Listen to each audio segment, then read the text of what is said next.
PSP Network. It's game day. Great news! If you're looking for a new vehicle, Ryan Family Dealerships has the best selection we've had in years. You'll find fantastic offers from Nissan, Honda, Chevrolet, Buick, GMC, Cadillac, Chrysler, Dodge, Jeep, and Ram. Hold up! Ryan sells Chrysler, Dodge, Jeep, and Ram? Yes, we do, and we'd love to sell one to you. Visit one of our 5 convenient locations in Minot and Williston. Get your next vehicle from a name you know and trust. Ryan Family Dealerships. Wondering whether you need wealth management? Wealth management is a multifaceted offering that should provide opportunities for growth and security. At BNC National Bank, we pride ourselves on putting your priorities first and providing practical, objective financial advice. Our team can help you assess your goals and take stock of your assets to determine whether wealth management is right for you. Speak to a member of our team today to learn more.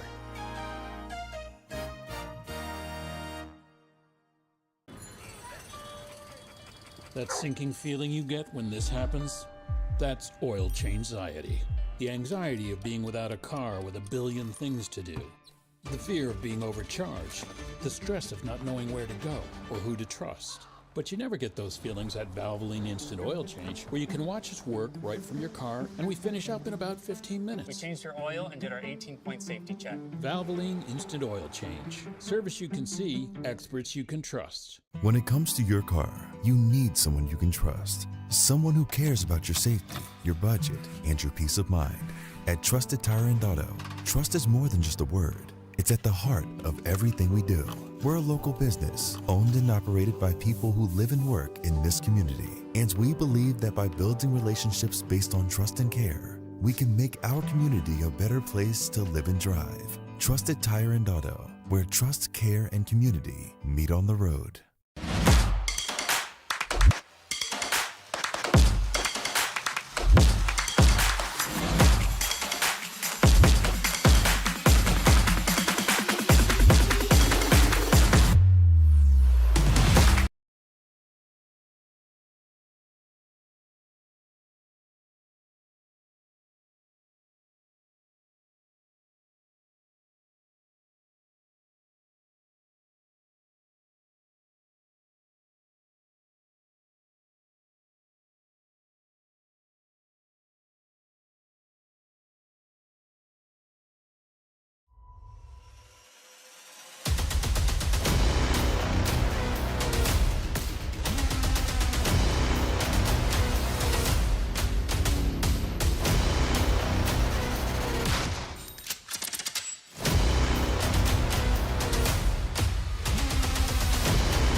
Good evening and welcome to the PSP Network Wrestling Extravaganza today. John Gums and Chuck Claremont today.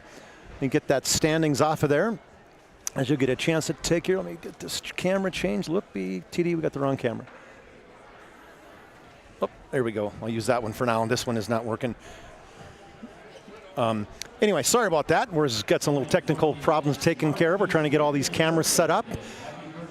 Got Todd Domrey's helping me out on the camera side. So tonight we're at the Mandan High School Gymnasium where the Legacy Sabres and the Mandan Braves are going to battle in a pair of high school wrestling duels. We've already seen a couple duels already tonight where Killdeer got a chance to wrestle both Legacy and Mandan. Killdeer came out on the losing end of both of those. Mandan or Legacy in the first duel won 58-10, and then Mandan defeated Killdeer 39-36. I'll bring my partner in, John Gums. John, you know, it's always an exciting night for me from a PSP's perspective to get a chance to get going and get in the wrestling side. You know, for me, wrestled all the way through 6th grade, 7th grade, loved it, followed the sport forever, and to get a chance to kind of put my wrestling tights on, and then next to a guy like you who knows everything and then some about wrestling. Appreciate you joining me again today. Well, I tell you what, it's going to be a lot of fun.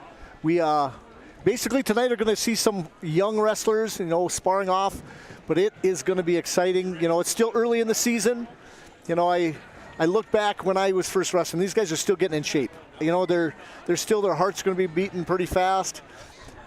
We do get to see the girls wrestle first tonight. So some of you guys, if you haven't had a chance to see the girls wrestle, we're going to have a great duel tonight between Legacy and Mandan also. Yeah, I was looking at this, and what's nice about this too, John, is you put out the rankings. You are so deep into this, which is great, as you and Dakota Grappler. It's a group that you own, and you just continue to put more and more information out. As somebody involved in wrestling and wants to be a part of it, boy, you go to dakotagrappler.com, you have everything and then some. And so, I'm sure the wrestling people can't thank you enough for everything you're doing in the Dakota Grappler side of the information you're sharing. Well, I do appreciate it. No, I tell you what, it's been kind of my life's mission to promote wrestling. When I grew up, there was the local newspaper had a little bit, but the big newspapers really didn't have the coverage like basketball did. And so, the onset of the internet gave me the opportunity to put out a website to start back in 1999, and it's just been kept going. I just love the sport. Born and raised in a wrestling family, and it continues. All these girls work really hard, all the boys work really hard. I just want to see that they get some recognition, and now with all the media out there, PSP network, and you can talk about Facebook and all these things, you get an opportunity to see wrestling, more often, and I really do appreciate it being able to do that. Yeah, it looks like they are almost ready to go. They don't waste any time. We're right now in the Valvoline Instant Oil Change pregame. Timely services that won't slow you down. No appointment needed. Stay in your car. Drive through oil change. We know when you're busy, hey, I've done it right across the street from my office. We go down there and you sit in your car. You go to the service center. They don't waste time. They sit in your car. They take care of things, right? Their technicians can typically perform a full oil change service in about 15 minutes. Valvoline Instant Oil Change with locations in Minot and Bismarck. Find us online at VIOC.com. And so pregame, they didn't give us a whole lot of chance here. I thought for opportunity today, John, that they were going to kind of slow things into this, but it looks like these guys aren't wasting any time. Is that normally between duels? Or is it just with tonight with already a couple duels, or already they wanted to get started at 6:30 right on time, so the girls maybe warmed up outside of the main area here. Yes, they want to cross the way over what in the all sports arena that Mandan has right across the way. It used to be a hockey arena over there, but they got their wrestling room, and so they've all warmed up over there. They don't have to do much over here. But the big thing is tonight is these guys are actually all going on the road tomorrow, so I'm guessing they're trying to, get on the road. I know Mandan and Legacy both have tournaments away from Bismarck. Mandan's going down to Rapid City, and Kildare's actually going down to Rapid City, so they get to actually leave before everybody else. But I know that's why they're trying to stay on track. Usually in this, I know we got 6 JV matches before the varsity, and so that's right. We got some JV going. Yes, so we have some pregame stuff. So perfect. The first matches that we have to show, we don't have to go straight into our commentary on them. I love it. I was at the hockey game last night with Todd. Domrey's Todd's doing the hockey game, and I watch a lot of hockey. I got a grandson now who's involved in hockey and went to UND, so you can't help but watch hockey. And so hockey players are just good wrestlers on ice. There you go. And so as I take a look at what we. From a hockey perspective, I'm like, okay, geez, we're ready to go. Oh my gosh, the countdown, you only got 1 minute. And then I realized the Zamboni's got to come out, and you got 15 more minutes of waiting time. And so kind of like this too, it's like, all right, we get ready, we want to get started. And then ultimately we understand that there is some JV matches, which is really, it's nice if you're in the wrestling side where they want to get as many matches to the kids as possible. So they always try to have 1, 2, whatever they can to match these kids up. So we're going to have, I think, 6 matches tonight from a JV perspective here. That's usually a big thing about wrestling, trying to get them mat time. And so when coaches get together to bring their extra kids, try to get them a match. And, it doesn't always work out that all the JV people do, but if the other team has a second wrestler, they are going to try to get them mat time. Sometimes before this goes, it's going to be interesting, you guys, as you watch tonight. The lights are down here. We had to get some special lights so we can see where we're broadcasting from. But if you have a hard time seeing, we do apologize a little bit there, but they do have the lights down. We're going to do our best. And and so one thing we got up right now is we got the standings. So if you take a look at these standings, in some ways they're masked a little bit. They show Mandan right now 2-0, leading the West Region girls in the duels side. And ultimately for Mandan, they've won 2 duels coming into this. They let's see who got it right in front of me here. They faced Turtle Mountain. Thank you. Yep. Go ahead. Yep, they faced Turtle Mountain just about, I'd say 2 weeks ago, before Thanksgiving. Had a nice little duel and did very well.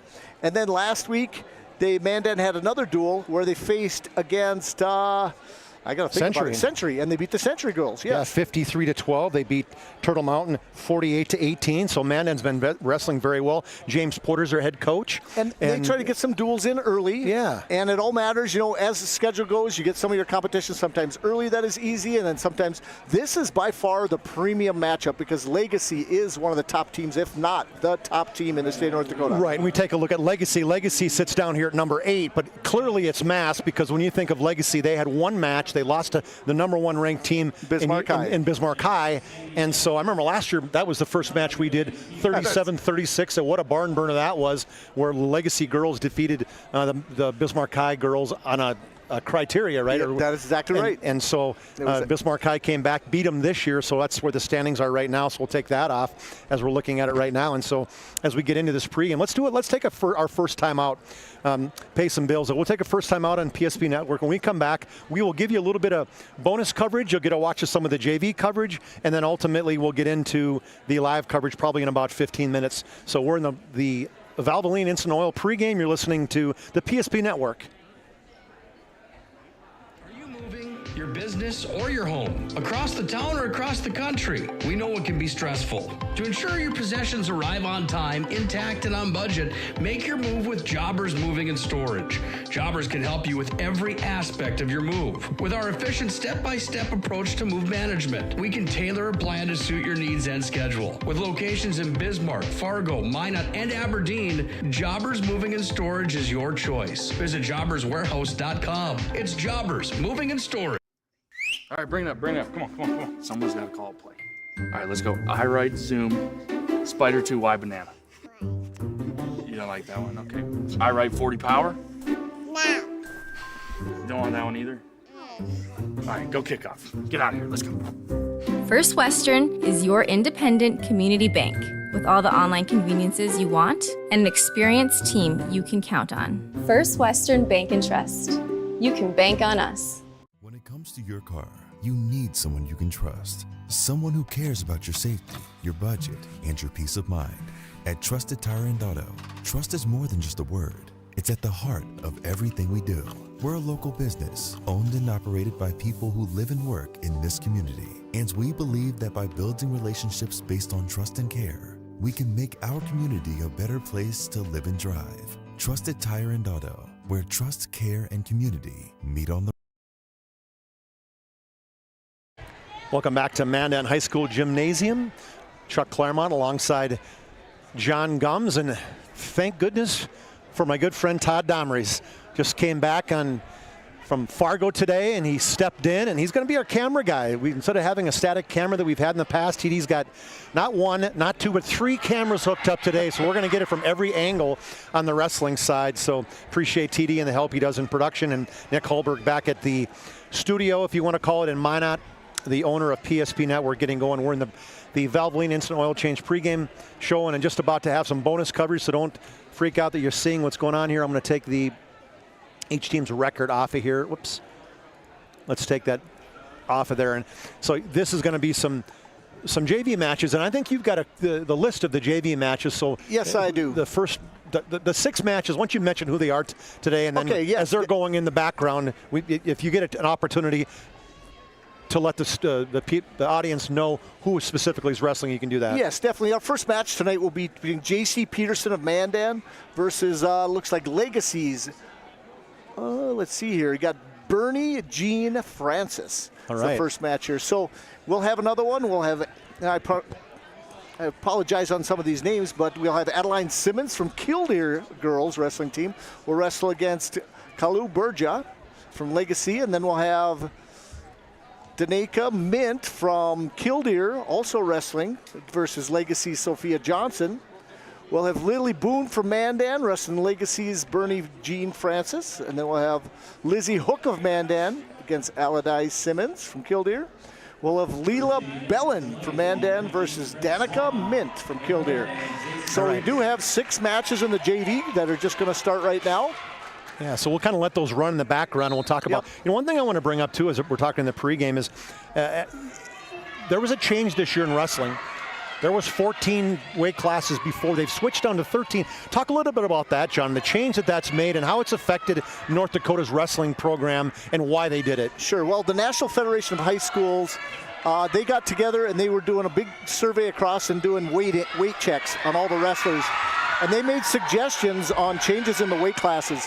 And so what they did, since they are the ruling body for wrestling in all the states, they approached all the high school activities associations in all the states and said, guess what? This is the first time we're going to allow you to actually choose what your state wants, either 12 weight classes, 13 or 14, if they wanted to follow this sanctioned rules.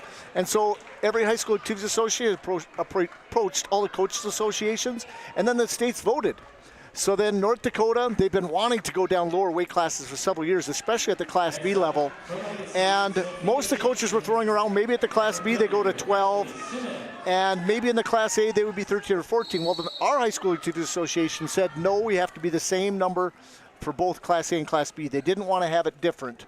So they decided in the vote to compromise in Class B and to go to 13 instead of having a vote, because they have more coaches in the B than the A, of course. And to go to 13 was a good compromise. We appreciate the Class B coaches. And then Class A stayed and said, guess what? We could do that. It makes it easier for the dual formats, because if there's a tie, then you can easily, if there's an odd number of matches, who won more matches as one of the first criteria. If there's no, because the first criteria is always if there's some kind of unsportsmanlike on a tie, that you lose if your team was penalized. I mean, that's not, of course, because that's not something you necessarily think about, right, in wrestling, but that's an interesting observation, or ultimately saying, hey, if there is an unsportsmanlike conduct, it could cost you the match. That's exactly right. Well, I tell you what, South Dakota dealt with this in the state finals just 2 years ago. There was a tie in the state finals in the duels, and it came down to criteria number 7. And so when they had to go down the list, and it was like having more points, match points, than it was for pins and everything else. Everything else was tied. And if they had an odd number of weight classes, it would have easily been decided.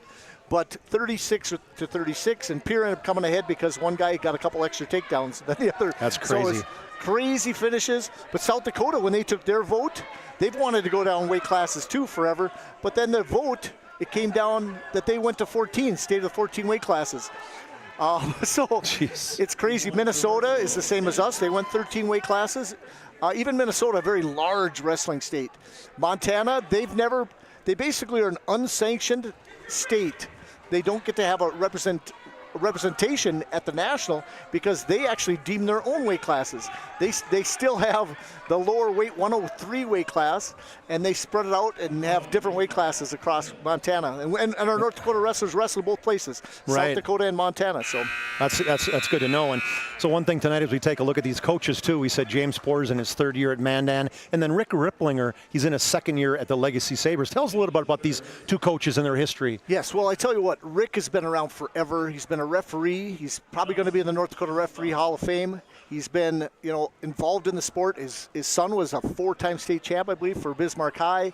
I've seen him on the sidelines forever, and he's just an ambassador for the sport. They were looking for a coach to take over. Scott Nolan basically was the head coach for all the schools when they started off. Right. And all the schools, 2 years ago when the girls started. Sanctioned for the first time, and he was coaching every girl in Bismarck. Imagine having to compete against one another too. But it was a family atmosphere and environment. And then when they, spread it apart, he said, guess what? I'd like to throw my hat in the ring and see if they allow me to coach for the Legacy program. And he's done a great job. In fact, all these girls have been a good job. And Porter, James Porter, I've known him for a long time coach in Beulah for a few years. And then came to Mandan, and he's had both a boy and daughter wrestling. And they needed a coach too, and he stepped up, and he does a lot of camps, Sunday camps in the fall. He's got the #1 in the state. All the girls come to Mandan every Sunday to wrestle in the fall. So what it takes for coaching, any program for that matter, somebody being willing to put the time in, and James surely has been that guy. Taking a look at Mandan too, the girls last year they placed 16th. This year, different year. They are predicted 4th. You have them ranked right now in the preseason rankings. Let me see if I can find that. The girls' poll. Let's go right there. Yes, there we go. This is the girls' poll that the coaches put out. If you can take a look at that, and ultimately they show Bismarck High, Legacy, Minot. The teams on the right side. Well, that's a little bit about my input. Okay, this is John didn't have his out yet. Then we made this graphic, and then John in Dakota Grappler, he came out with another graphic that we didn't get a chance to make. But so John, compared to what this poll is, there has been some changes in it. And so as you take a look at this poll live here, you can talk a little bit through and say, where do you have your teams ranked right now? Right now, Bismarck High #1. You have Bismarck High #1 as well. How do you compare it to what this preseason poll shows? Well, actually, there's not a huge change team-wise because the ladies are still in the same. But here's what happens as the season goes. You start finding out exactly what weight classes are at. Yep. So there's some shifting. And then maybe you're ranked 2 at one weight, but guess what? There's somebody better at another weight class that you're moving to, and then maybe you're 4. So those points change a little bit. But Mandan is still #4 in the poll. And there was actually a really big wrestling tournament last week where South Dakota came to it. And it's probably one of the tougher early tournaments. It was held in Bismarck last weekend. So I could look at those results. And after looking at the results, it starts panning out a little bit. Who's winning at this time? But that's why I do rankings now, either every week for some of these or every other week. So if you need to see those rankings, and this is the plug for Dakota Grappler. That's all right. I love it. Go ahead. Go DakotaGrappler.com, right? Is the fact that you can go on Facebook or on Dakota Grappler and see the rankings. And the plan is, with a little bit of help, is getting those rankings out every week, if not every other week for sure.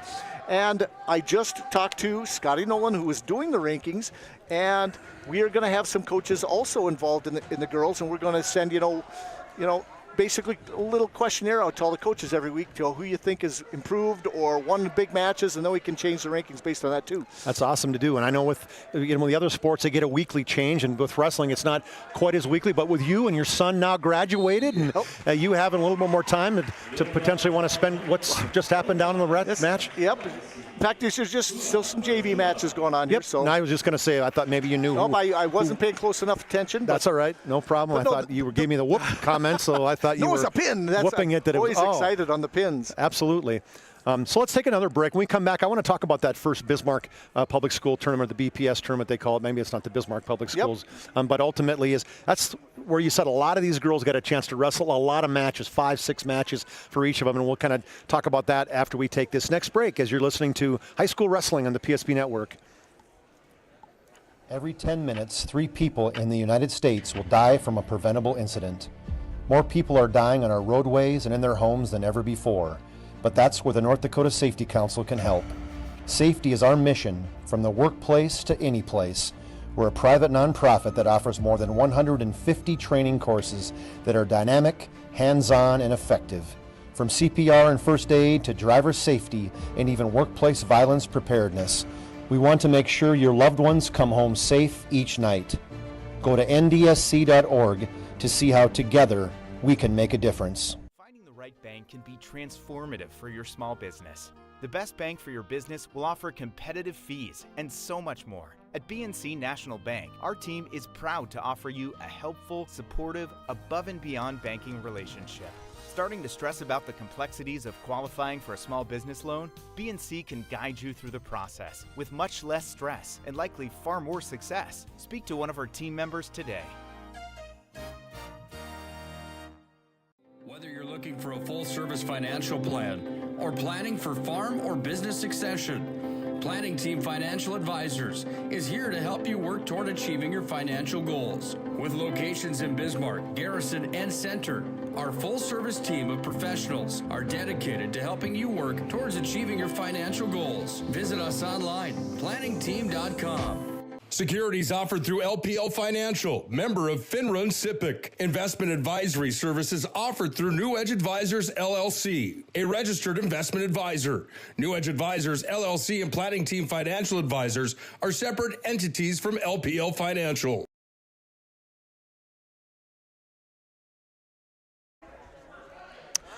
Back at the Mandan High School Gymnasium, Chuck Claremont, John Gums, and Todd Domry's running the camera tonight for us.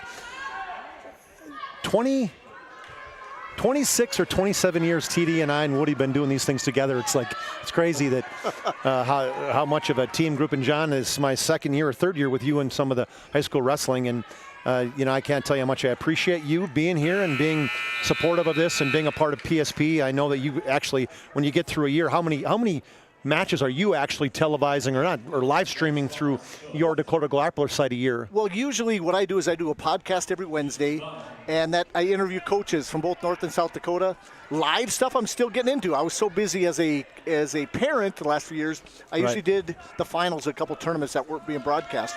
But the plan is to go live more often. So myself is invest in some of my own equipment or just try to do it with PSP as much as possible. There you go. And I would love to do that. So tonight's game is brought to you by Minot State. The best way to predict your future is to create it with over 100 areas of study at Minot State. You'll earn the degree of the career you desire with more than 96% of Minot State grads employed or continuing their education. Minot State grads get jobs, period.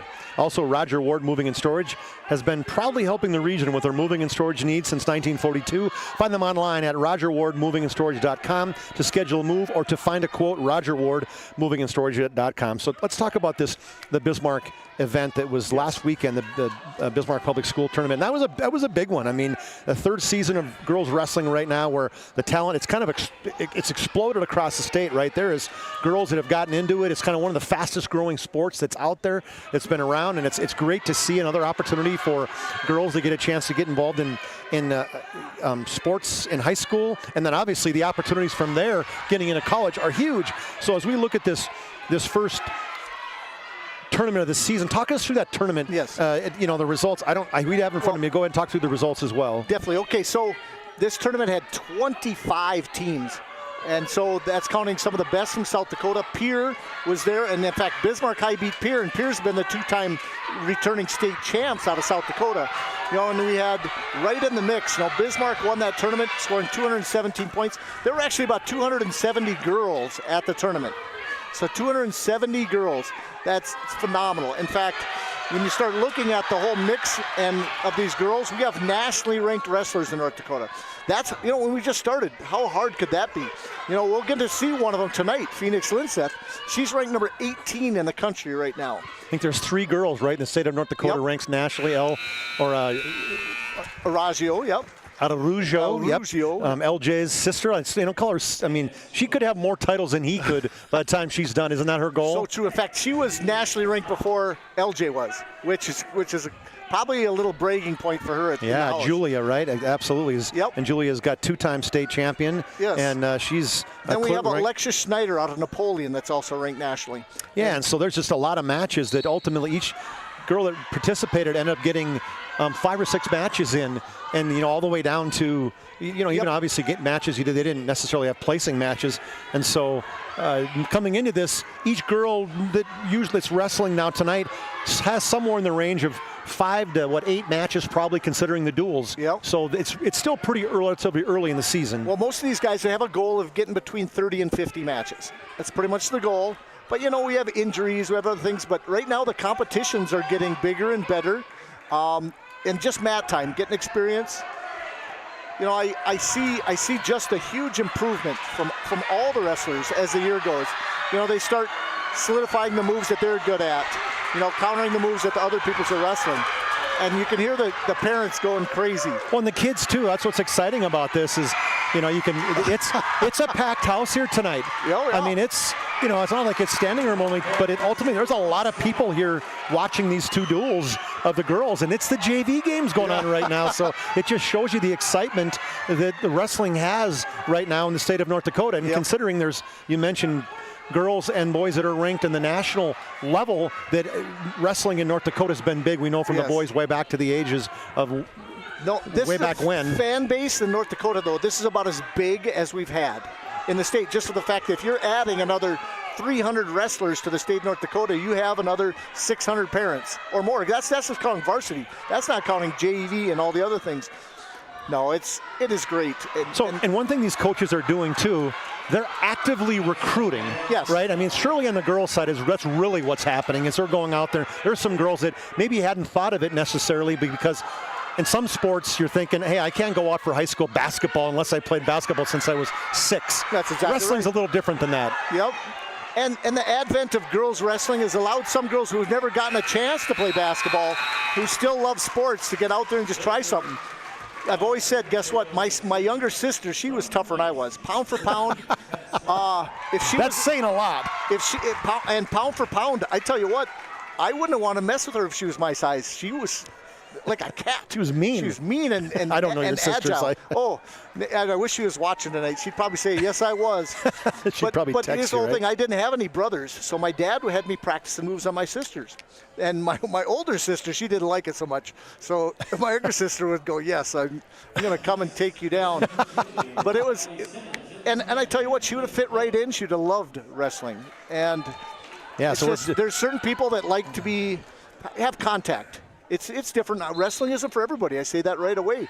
But I tell you what, you have to be able to get in and be physical. And that's one thing I see a lot in girls wrestling is a lot of head and arms. I was watching some of the matches on the national side from the Phoenix Linseth had, and ultimately, I bet you of the 10 matches I watched, 5 of them had a head and arm initial takedown. Yep, and that's just one of the big moves. I tell you what, some of the coaches teach the moves that, guess what, you're going to get victories to have some confidence. And so they'll do some of the easier moves. Headlock's one of those where you can catch somebody, get their balance going one way or another, and it's over. Or cow catchers or half Nelsons. You know, the simple things that you began learning too when you wrestled. Yep. Yeah, way back in the day. But here's what you will notice. Some of these duels and matches do go pretty quick because guess what? They're pinning people.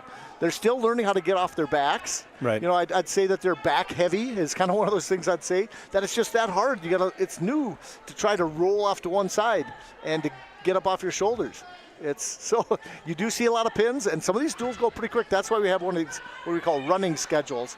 Sometimes it lasts longer than others, but sometimes it's bam, bam, bam. Yeah, and so we're in, I think, match number 4 of the JV matches, so a couple more of these left, and then there'll be just a short break, and then they'll get going. As the girls, I'm guessing, it won't be very long in between. No, they won't have any matches. Pretty much, they'll do a face-off. They'll call out who's going to be going against one another, and then they'll be firing right away. So we'll take another break in our pregame. We're in the Valvoline Instant Oil Change extended pregame, where Valvoline Instant Oil Change, they have locations here in Minot and in Bismarck. Go online at VIOC.com.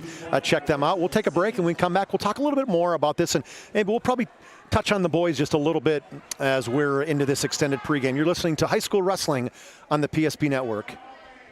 Whether it's getting an education, making priceless memories, learning to play, playing to learn, or simply getting where you need to go, the team at Ackerman Estvold has been behind these projects and countless others, developing critical infrastructure, valuable spaces, and even some good old-fashioned fun. Entrusted with the things you know, but delivering more than you may realize. Ackerman Estvold, trusted for decades and decades to come. The foundation of the financial planning approach at Legacy Financial Partners is a personal relationship. Our unique and collaborative approach to financial planning starts with your dreams, not just the numbers. We will work with you regularly to take action to update your plan as your needs evolve, recommending products and services that are right for your situation.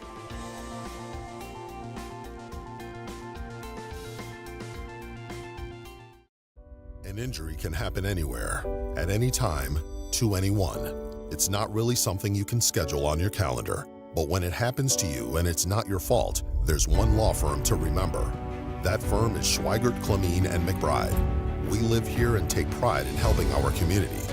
We know this area inside and out. We put in the work and fight for what's right so justice can prevail for you. That is what we're all about. We're on your side. We're Schweigert, Clemeen, and McBride. Welcome back. High School Wrestling here in the PSP Network. Chuck Claremont and John Gums and Todd Domrys on the call for you tonight. We're just in a little bit of extended pregame where we have the JV matches going on. And one thing extended pregame was once things get going that don't have a lot of opportunities to thank our sponsors. So thanks for bearing with us for this long pregame so we can ultimately get a bunch of ads in. And tonight's duel is also brought to you by the UPS store. It's located in South Broadway in Mandan. They're open Monday through Friday, 8:30 to 7, Saturday, 8:30 to 3. UPS store is in the Marketplace Foods Plaza in Mandan for all of your packing and shipping needs. And then Planet Pizza, I hate doing these ads. I love doing these ads, but I hate doing them because I haven't eaten yet. Planet Pizza, there's no pizza like it. Try the Blue Buffalo or a plain cheese at Planet Pizza. I know Nick had Tony Mueller, the owner of Planet Pizza, on the other night as he was doing a little color for him for the Minot Red River game. Tony did a fantastic job, and so it's always nice to have one of our owners stepping in and filling in for us. One of the owners of the people who bring the ads to us. So Planet Pizza, owned by Tony Mueller. It's they say your mouth and your belly will thank you. Call them at 701-851-1700. Planet Pizza, serving the Magic City for over 25 years. So, John, with the girls, we know that's going to be probably a tight duel, number 2 versus number 4. As we don't know how much time we're going to have in between, and let's just talk a little bit about the boys' duel tonight, where Legacy and Mandan take on each other. As we mentioned earlier, there was a duel just before this, a double duel where each team got a chance to wrestle Killdeer. Legacy went first. They won 58-10, and then Mandan wrestled them next. They won 39-36. A lot of close matches, some exciting stuff going on there, but Mandan squeaked that one out. So now Mandan and Legacy boys will follow the girls immediately afterwards. So I'm going to talk about a little bit about those two teams. We'll go back to the wrestling standings here as you take a look at this. On the boys' side, Bismarck's number 1. Bismarck and Century are 1-0. Wilson's 2-2. Legacy sits number 4 along with Mandan at 1-1. Where do you have these two teams in your rankings? Well, as I go into this, both of these guys are just on the outside of being a state dual qualifying team.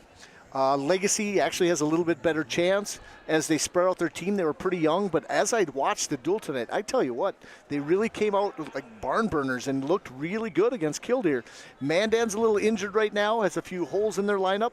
So I tell you what, this is a plus for Legacy tonight. It just happens to be early in the season when Mandan isn't all the way down to weight yet, some of the guys. And I would say if I had to predict right now, Legacy's got a little bit of heads up on Mandan. Yeah, and based on the score, comparing the score between. I would say Legacy's probably right now the 5 team, and you need to be top 4 in the West. Mandan's probably 6 when I talk about teams. So we got Bismarck High 1, Whittleston 2, Century 3, St. Mary's 4, and Legacy number 5. And the coaches polled a preseason. Yep. And then for the John Gums Dakota Grappler poll, how similar do you have your? When I get to the individuals, when I do that poll, for the duels, I basically focus on about the top 6 teams in the whole state. Yeah, okay. And so when I have that, of course, I got Bismarck High number 1. And if you look at that, I would then really it spreads out from there. Because you have West Fargo, Cheyenne as a great team for the boys, and they're going to be number 2. After that, you're going to have Bismarck Century, Williston, Fargo Davies, and Dickinson. And so in the state-wise, but that still leaves a spot open for number 4, which is going to be a barn burner fight between St. Mary's, Legacy, and Minot for that last spot probably. And this first duel, if Legacy finds a win, that's a plus for them because they're going to then have all the other teams yet to face yet in the West. Yeah, and that's it. Just wrestling. We'll have a couple more wrestling matches on as the season progresses that John and I will cover. We'll have the Bismarck Century duel. We'll also have the Bismarck High, Bismarck Century duel, and then we'll all have the Bismarck High and St. Mary's duel. So those will be the 3 we know we're going to cover. We'll stay connected if we're going to cover any more. On top of that, of course, we do Minot, and tonight that is one thing to take a look at. Is other things going on today around the state, specifically in the wrestling side, is Century and Minot, both girls and boys. That's also in the PSP network. So we got the PSP doubleheader going on with you tonight. We'll have Mandan and Legacy going on here in Mandan, then up in Minot. Century and Minot are taking place. I think it's Owen. I can't remember Owen's last name. Owen is our new guy. It's freshly into the Minot High area for us, Minot area. So he's going to be covering that. Nick Holberg will be supporting that broadcast as well. And then tomorrow, Legacy's going to duel Carrington. Yep. Is that both boys and girls? That is correct. Both boys and girls, so that'll be in Carrington. And then Mandan boys and girls, you mentioned there's a big meet down in Rapid City. They'll be going down to that. 55 schools from 6 states. Wow. Yep. So that'll be a big-time duel. South Dakota, who you cover along with North Dakota and your Dakota Grappler. Correct.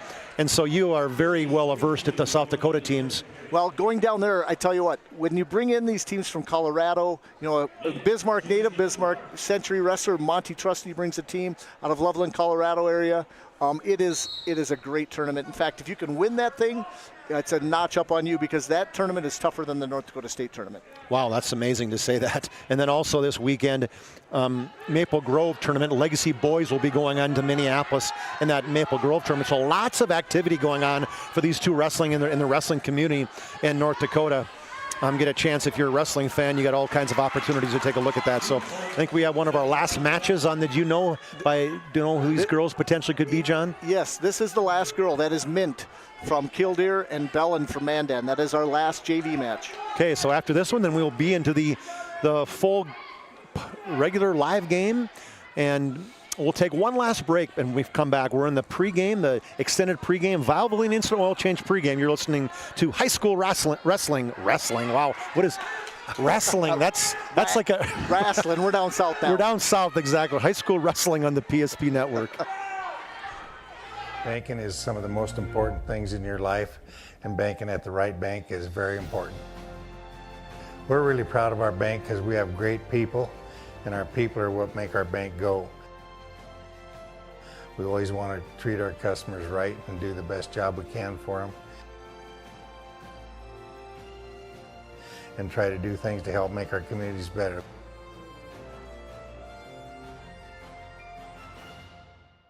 Great news! If you're looking for a new vehicle, Ryan Family Dealerships has the best selection we've had in years.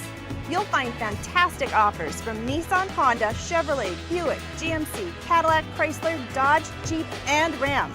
Hold on. Ryan sells Chrysler, Dodge, Jeep, and Ram? Yes, we do, and we'd love to sell one to you. Visit one of our 5 convenient locations in Minot and Williston. Get your next vehicle from a name you know and trust. Ryan Family Dealership.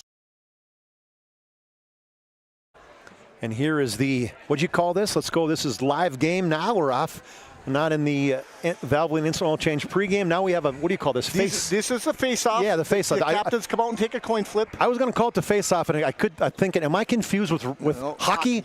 But it is the face-off. It is a wrestling face-off. And so usually the team captains come out and they take a flip. And what Deems here, since Mandan won the flip, they will get to pick if they get to go odd or even. So they'll go odd matches, and they have to approach the mat first. And it makes it so sometimes in a duel, somebody has to put their person out first so that you can match up with them.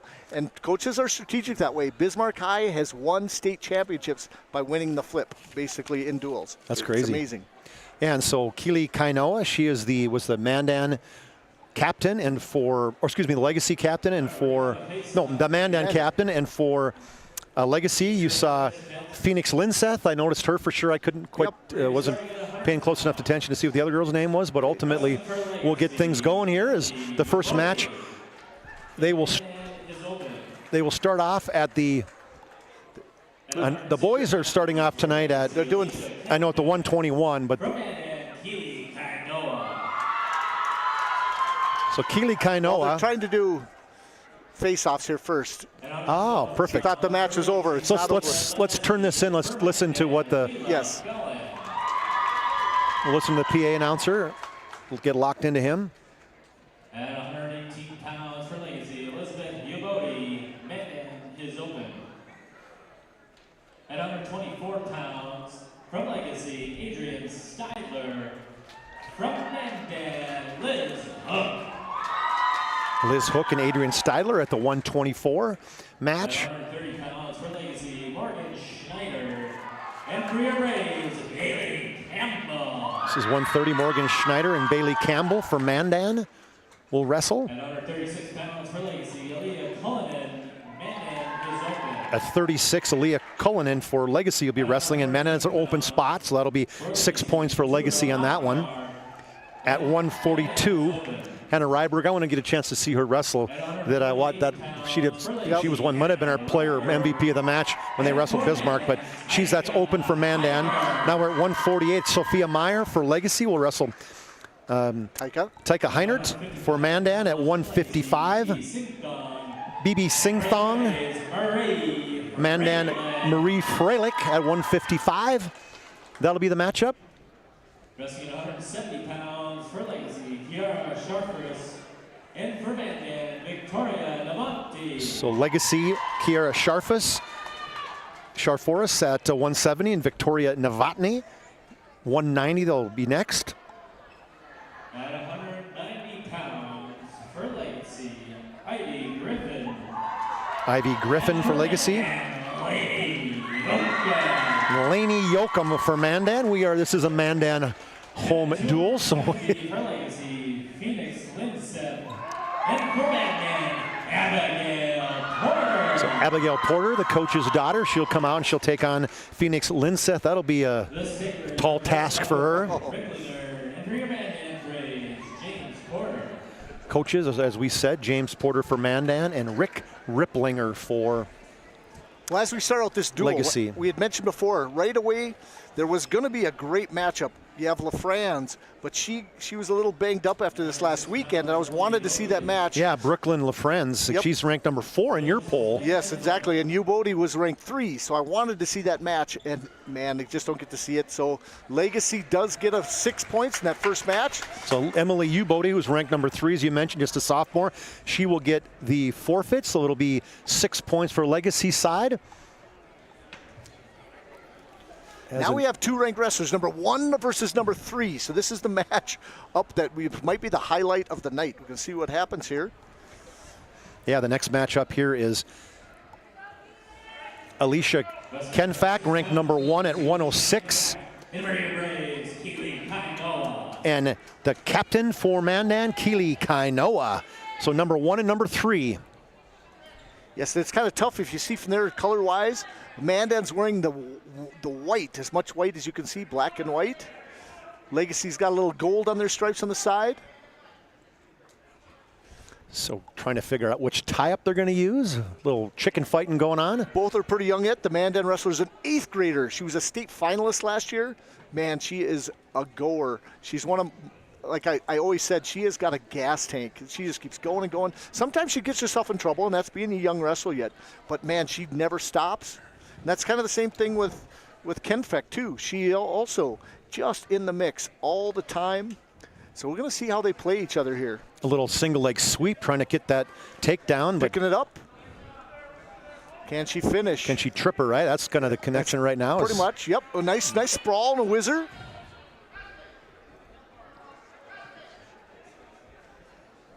And these guys have seen each other before, of course.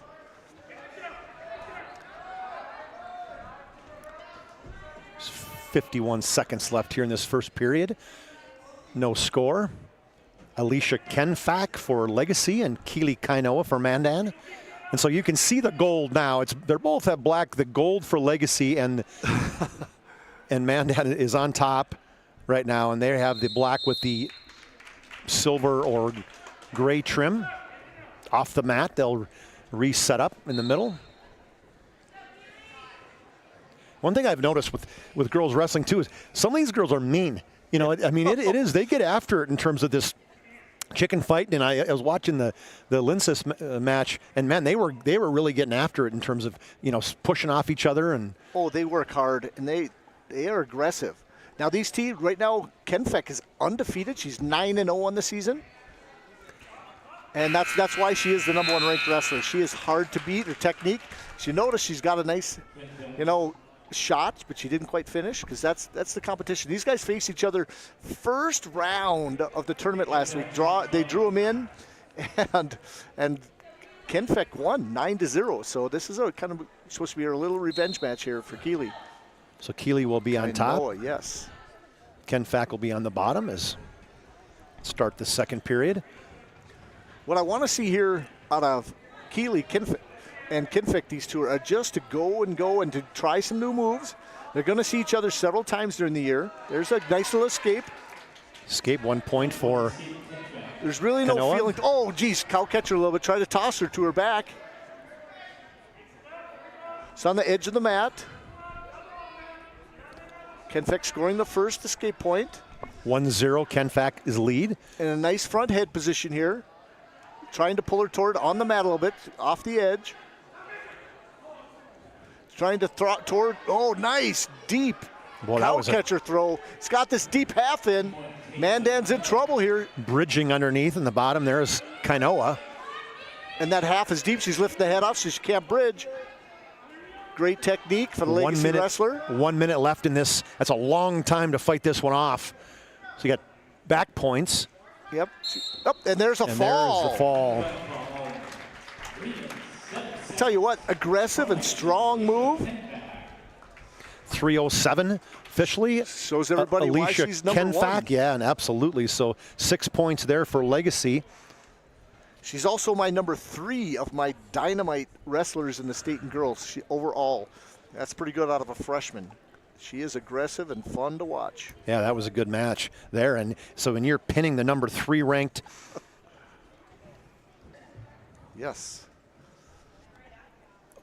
Yeah, the team points are the really small people. If you're taking a look at this, the team points are very underneath the Legacy. It's a 12, and underneath Mandan is 0. So it's the team points are in the bottom. This second match, or excuse me, now we're at 112. So it's Lila Bellin, a 7th grader, and Celia Maniz for Legacy. Celia, now you just put her ranked up. She's number 4 right now in the 112. Well, she another one. I tell you what, when you wrestle with the toughest girls in the state every day, she really came up in the rankings because guess what? She's gotten that much better. You know, I watched her wrestle, and she's got a nice duck. Good takedown opportunity. There we go. Lila Bellin, just a 7th grader, off the mat now, but they will get a 2-point takedown. You know, kind of baptism by fire a little bit. You know, she's in a room with tough wrestlers all around her, and she's just stepped it up. She's learning fast. Every time I watch her, she's got new moves. And you can see just strong upper body. Yep.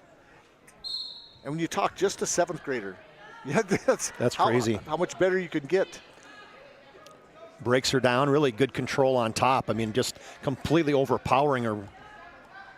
Yep, trying this deep half, trying to fight it off. You show the strength right there. Yes, burying it in. That's hard to see on these black mats, but and black singlets. Trying to bridge out of it. A minute 10. No, another fall. 51 seconds. So pin 51 seconds into the first period. Celia Maniz over Lila Bellin. That's usually the hardest thing with wrestling things, you know, try to make money for it when you have time for commercials. They just keep going and going as the next ones are going to come running out here. Yeah, so the team score 18-0 right now. The next one, Elizabeth Ubodi, as she's ranked number 4 overall. I don't think Mandan's going to be open. So that'll be a forfeit. That'll be 6, so now we're up to 24-0. The next match here will be Adrian Steidler for Legacy and Elizabeth Hook for Mandan in the 124 match. Well, as Steidler's number 4 and Elizabeth Hook is number 7. Yes. So this, on paper, says this should be a good match. Liz Hook, just a freshman. She's gotten a lot better. I watched her in a couple of the duels. She's one of these that, it doesn't look like she's going to mess it around. Boy, no kidding. Just rips her to the ground. Here's some ferocity. Steidler's a senior. Not going to go over on this cow catcher. He's going to try to catch her. I give Liz Hook a lot of credit there. Where kind of being manhandled, but yet she's kind of holding her own. There is a takedown there now for Steidler, 2 points. She leads 2-0. The one thing you will notice when you watch girls wrestle, there's way more flexibility in there. So you got to solidify the moves, and you have to be aggressive all the time. Trying to butcher here. Little head position here. Walking around trying to get her flipped over, but good leverage on the bottom by Liz Hook. How do you switch quickly in this one, like in a, in a cradle? Too hard to. Yeah, you can't roll through on this on the bottom. She just has to fight her way out of it. Get her elbow back to the mat. Basically as she's trying to pull her 2 arms together. If you have them lifted off the mat, the girl on the bottom has to get her elbow and peel a hand off. It's fighting, 59 seconds left here in this first period, 2-0. Steidler leads Liz Hook. And I couldn't see the coaches, but one of the coaches was yelling, "Go to your cradle." Yeah, that's what I was talking about. Yep. She had opened her up into that. And usually if somebody, turns away because of the butcher, that's what they're looking for, is that cradle. Looks like she's going to try to come out front again. Well, a nice escape right there for Liz Hook. 2-1 now. Hook still trails Steidler from Legacy. Oh, trying to snap her down. Good duck under by Steidler. Going to try a headlock. Hard headlock. There's a huge throw. Liz Hook rips her with the headlock. Short time. She's really got to try to pull her back, try to get that shoulder down. Almost down to 10 seconds. Steps over. She's got to straighten that arm out. So one thing like you said earlier, how come you see headlocks all the time? Because they work. Exactly. What a move by Liz Hook. 3-point near fall, so there'll be 5 points. So you got a takedown, a 2-point takedown, and a 3-point near fall. So 6-2 after the first period. And man, this start Hook leads. You can hear the excitement in the crowd too. So they're going neutral here? Yep, looks like she picked both up. Okay, so both off. So what an exciting first period there, as Stidler had taken the lead at 2-0, and Hook came back with vengeance and now leads 6-2. Well, Hook is 4-4 in the season. Stidler's 5-4 on the season. 2-point takedown now for Stidler. And these guys just faced this last weekend too, and Stidler won the match 17-2. So Hook doesn't give up if you're losing by tech fall. Got that chicken wing right now, or that one arm behind her back now below. That's a great position for Stidler. See if she can't utilize it. But I like that she came out. And guess what? You just got tech falled by the girl this last weekend and comes out and has a chance to win the match if you go out and try something. Yep. Stay aggressive. Yeah, and you can see she's very aggressive. Stidler is, the ultimate aggressor, but Liz Hook right now is doing a great job battling herself, trying to get to her feet. Trying to get to that base and stand up, get an escape. Nice. She's working hard. Don't roll through on it. Oh. Just trying to step over now and get that half Nelson. See if you can get some back points. 1 minute left here in the second period. Nice. Hook still leads 6-4 over Stidler. Domry's doing a good job changing the cameras up a little bit. Get to see. I like that. A peek over. Still got that right arm pinned behind. Well, she got a little arm bar on there, and like I said, with the flexibility, most referees are going to watch it, make sure it stays straight across the back. She's going to try to catch a bottom shoulder. Just pushes it down, just powers it over. The coaches were yelling bottom almost shoulder. Off the mat, but officials are going to say no, she's still on it. Well, what's crazy about it nowadays, they've changed the rules on the edge of the mat a lot, where you just need 2 points touching in the inside part of the mat. You can get pinned outside the mat now, which is crazy. That's a new rule this year from the NFA, right? Yep. So all you have to have is 2 points touching in the inside. So if it could be one defensive one, one offensive, or two offensive ones.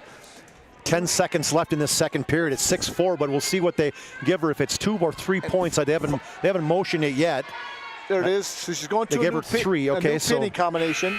So a near fall of 3 points gives her 7 now. So Adrian Stidler takes the lead after 2, 7-6 on this battle. And she's wearing a little shoulder brace, so I think she's feeling it a little bit. Yeah, you can see maybe she should take a little injury time. Yeah, she's kind of stepping up and trying to get herself organized, get everything. But still in this match, 7-6. Stidler will take down. And as I mentioned before, Hook is a freshman. I've seen her up at the high school here. What's interesting, I teach at the Mandan High School, so I get to see some of these wrestlers, but most of them I haven't because the girls have been so young. A lot of them are 7th graders, 8th graders, still in the middle school. So they gave her a 1-point reversal and a 2-point takedown, so now we have Stidler leading 10-6 in the BNC National Bank scoreboard. She's punishing that shoulder. Yeah, now she is. You can see just kind of the wearing her out a little bit, using her strength. Heather has her on her back now, minute 25. This is going to take every bit of effort that Hook has to get out of that one, and she does. She flips it over, so 3 more near fall points now. It's 13-6 in the BNC National Bank scoreboard as Stidler leads Hook. Yeah, the first time I saw Elizabeth in the hallway, she was wearing a USA Wrestling t-shirt. And I knew she was a wrestler right away. She was wearing a t-shirt. They're proud that some wrestling tournament. Absolutely. Went and bought one, and they supported her around the school. Pretty cool. Trying to work from the front. See what she does. Oh, nice little. Oh, tough, hard. We call that a cow catcher. Cow catcher. We've heard that term a lot tonight. Yes. But fighting. Well, yes, the flexibility in that right arm that she's just kind of holding herself down, using good leverage. 13-6 right now. As the team points is still at 3. They need 1 more point here. Ultimately, now she has some back points. Oh. And she get her a stick. Good work by Stidler. Stidler with the pin. That was a battle, though. Give Liz Hook lots of credit as she picks up 6 points. So 30-0 right now, Legacy. But that was a nice, very well wrestled match. Liz Hook, even though she got pinned, I know there's no bonus points for losing, but she can sure build off that, right? Where it's get herself in shape a little bit more now. Where you'd see towards the end, maybe the shoulder started bothering her a little bit, and the stamina might not quite have been there to get to the end. Now, what's Coach Porter doing? And the coach is asking that he saw that when he put that bar arm on behind the back, I was saying it had to be straight. He's saying that the girl didn't have it straight. And he's just reminding the referees that he saw it as an angle instead. He's already got a hurt shoulder on the lady, young girl, and she doesn't want her hurt anymore. So he's just asking that question to make sure they watch it and doesn't get pushed up too far. So 30-0 right now is the score in the BNC National Bank scoreboard. BNC with locations in North Dakota, Minnesota, and Arizona. BNC National Bank provides you with banking and wealth management services for your business and family. Visit BNC Bank online today at bncbank.com, and the official's still talking it out, trying to see what's going to happen. And the next match at 1:30 will be Bailey Campbell and Morgan Schneider. Bailey Campbell is just an 8th grader, and Morgan Schneider is a sophomore. Last year, Schneider placed 6th in the 130. The year before that, in year 1 of girls, she placed 8th in the 135 pounds. So cut a little bit of weight from year 1 to year 2, and now in year 3 stays at that 130 pound. Well, I tell you what, she had a great state tournament last year, and she took a couple lumps at the tournament last weekend in Bismarck, so she got dropped down the rankings a little bit, but nothing big. You're going to notice she's going to come out with a good attitude. She's another girl that just works really, really hard. In fact, she's the one that always looks like she's gritting her teeth and just ready to just bite somebody. It's that snarl. Maybe they practice that a little bit in the room or something, but it's crazy. She just always looks like she's ready to go. Just underway in this 130-pound match. Left on as you're taking a look at it, on the left side is Mandan, is Bailey Campbell. Now flipped around, Bailey Campbell and Morgan Schneider. Schneider finished 6th at the first tournament of the season, and Bailey Campbell from Mandan ended up going, I think she was 0-4 in that tournament. But she had taken 2 losses, I know, in the round-robin part of the tournament. She lost to Peyton Russell from Minot. It's a very good wrestler, just ranked a little bit above her. And then she also took a loss to a girl from, I think, SHS. I almost have to think about it for a little bit. Probably, good question what SHS is. I'd have to even almost look it up myself. And go back to the scores. Morgan with a big toss here. Wow. And right away gets on top of her. And quick stick. Morgan Schneider from Legacy. Quick pin there. Can't blink, people. That went by pretty quick. Another 6 points there. So 36-0 right now, a whitewash for Legacy, ranked number 2 in the state, as we talked about that. So Morgan Schneider dominant in that performance. And you have Morgan Schneider as honorable mention in your poll in the 130, that maybe after a victory like that, she might potentially move up. We'll see how she does. The tournament this weekend, and now open, and Aaliyah Cullinan for Legacy at 136. That's a forfeit, so 6 more points. So that'll go 42-0 now in the BNC National Bank scoreboard. Well, right now as a Mandan coach, I'd be huddling these girls up because it's all emotions, a lot of this stuff. There's a big match coming out next year where they got 2 more ranked wrestlers, and I would try to just focus and give them, positive.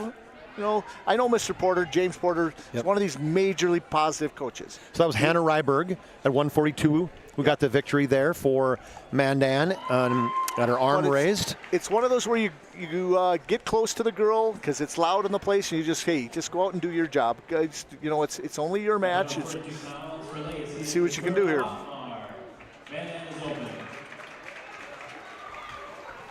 So who did they just announce? I thought they had Hannah Ryberg, but that's not what they said. No. So we have to see what they're doing here, if they're moving wrestlers around a little bit here. Looks like it's probably going to be Heinert and Meyer, but they're not loud enough because when they usually check in, that's the whole thing going up to the head table. As announcers up here, we're 150 feet away from the head table, and I can't see the faces of the girls. You have to listen close to see who's out. So Hannah Ryberg now moved up. Okay, Heiner and Ryberg. So Meyer must have wrestled down at 142. So Hannah Ryberg. Well, I don't know if they even did that. I think they might have just had an extra wrestler. Oh, that's true. It could have been. I think that said Otmar. But anyway, Ryberg is wrestling Heinert for Mandan. For Mandan, exactly. And a big throw here. So right away has her on her back just early in the first period. A lot of those quick throws, you mentioned that, where that happens a lot. As in a quick stick and just 28 seconds. And Hannah Ryberg, ranked number 5. She's not going to mess around. When Mandan is an unranked wrestler out there, she's going to go take it to her. Good job, Hannah. 28 seconds in that first period, so that makes it 54-0 right now. It's a 6-point whitewash in every match. Now we're going to move down to the 155 match, and we'll see who they enter here. As Mandan announced first, it looks like it might be Maria Freilich.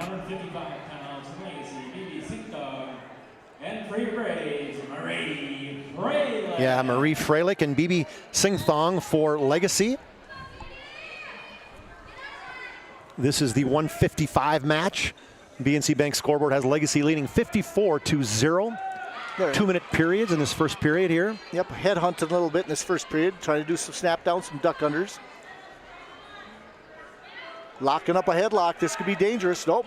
Now a little shot. Good block there. Yep. Down block and spin. They gave her a takedown, although she still had a hold of her leg. I was surprised that they had given her that. Still had the leg lock. That, you know, I wouldn't see that control. Do you? No control. But she'll get it. Yeah, as it comes around. She just did. There we go. It's now 2-point takedown. 1:15 left in the first period. Referee too. That's Bibi. Yep, Bibi with the takedown. 2 points. She leads Freilich of Mandan 2-0. Kind of trying to get that near side cradle. Head locked in that side, pushing hard, getting her down on the ground. And Legacy is on a roll. Well, they're just aggressive. I like they're just moving, move to move, right? This one isn't working. Now I'm stepping over here now. I got a quarter Nelson trying to push her over on that side. That didn't work out. Step behind. So it's nice that they keep, in this third year of wrestling, all of a sudden now you have more combinations that you're working with. I really like that observation you made, that you start seeing putting moves together is what we call it. You know, so from one to another, you know, having not just one move, but if that doesn't work, you can go to something else. Yeah, so you have more tools in the toolbar, right? Yes. Or in the toolbox. Yes. Just trying to drive that hard, just nice power underneath. Now she's got to push. And it's leverage. She's getting out front. Now getting her hip underneath. She doesn't need to do that. She could get in trouble if the girl sits up. Great 11 seconds in the first period. Really good defense in the bottom there by Freilich. It's going to end the first period 2-0.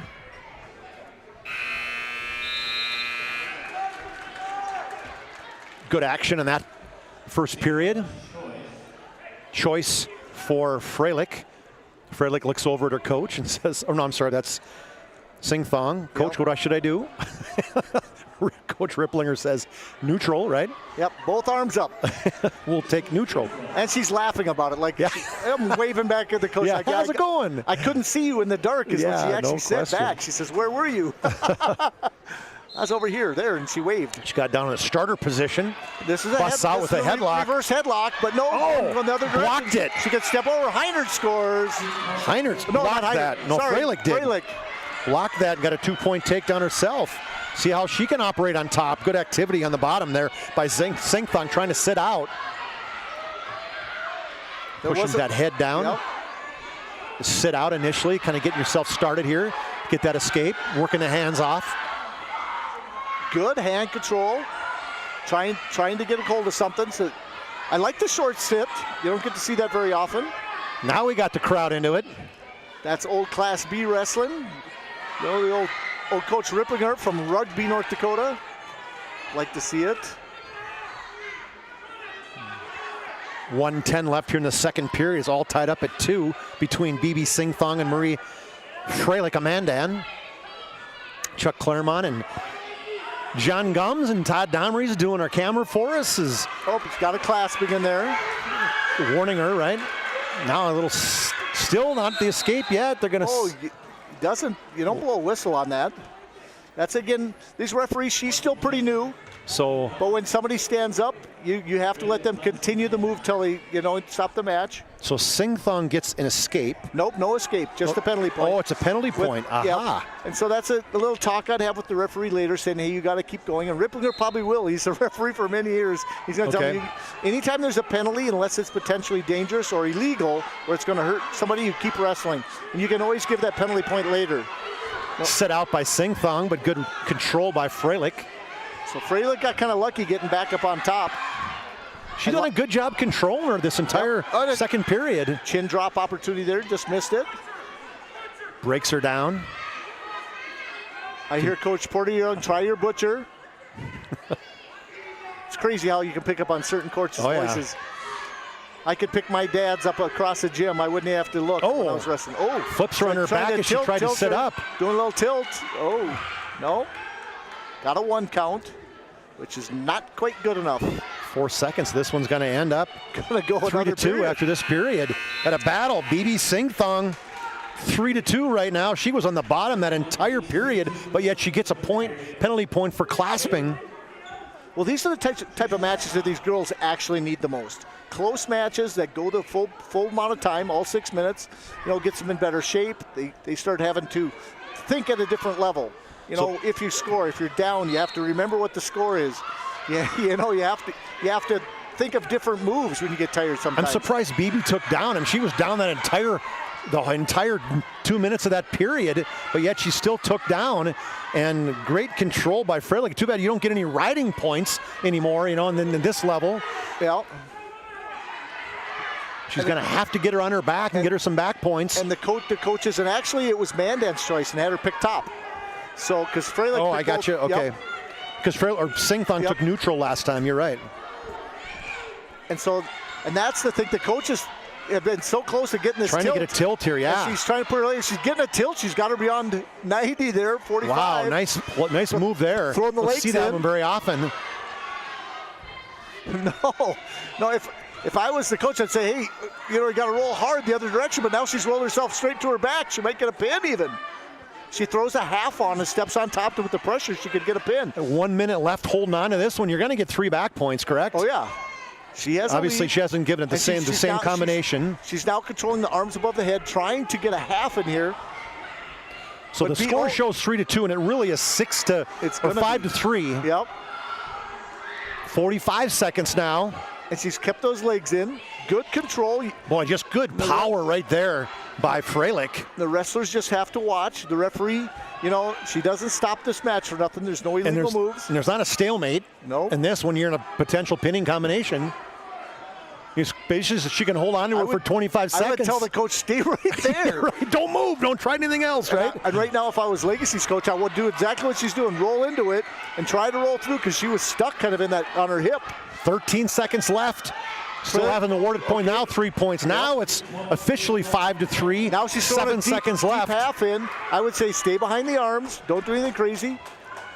Looks like she wore BB out a little bit. What a great job by Marie Freilich in that second and third period, taking control on top and then getting that tilt with the 3 near fall points as she wins 5-3. So they'll pick up Mandan's first points of the night on the BNC National Bank scoreboard. Mandan will pick up 3. They get on the board 54-3 right now.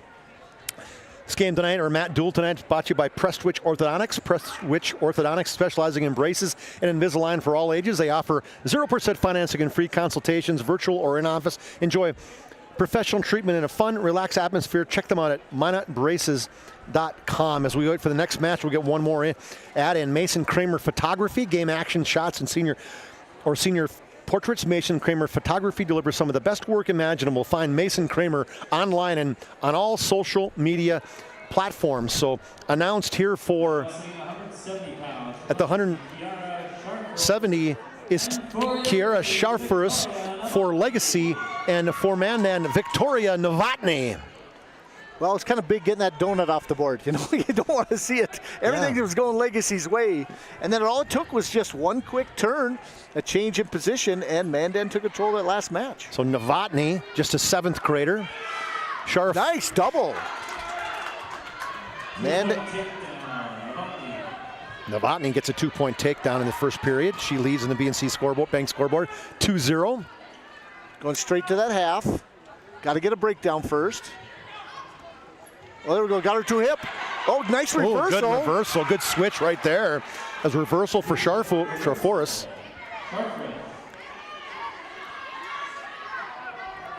2-2.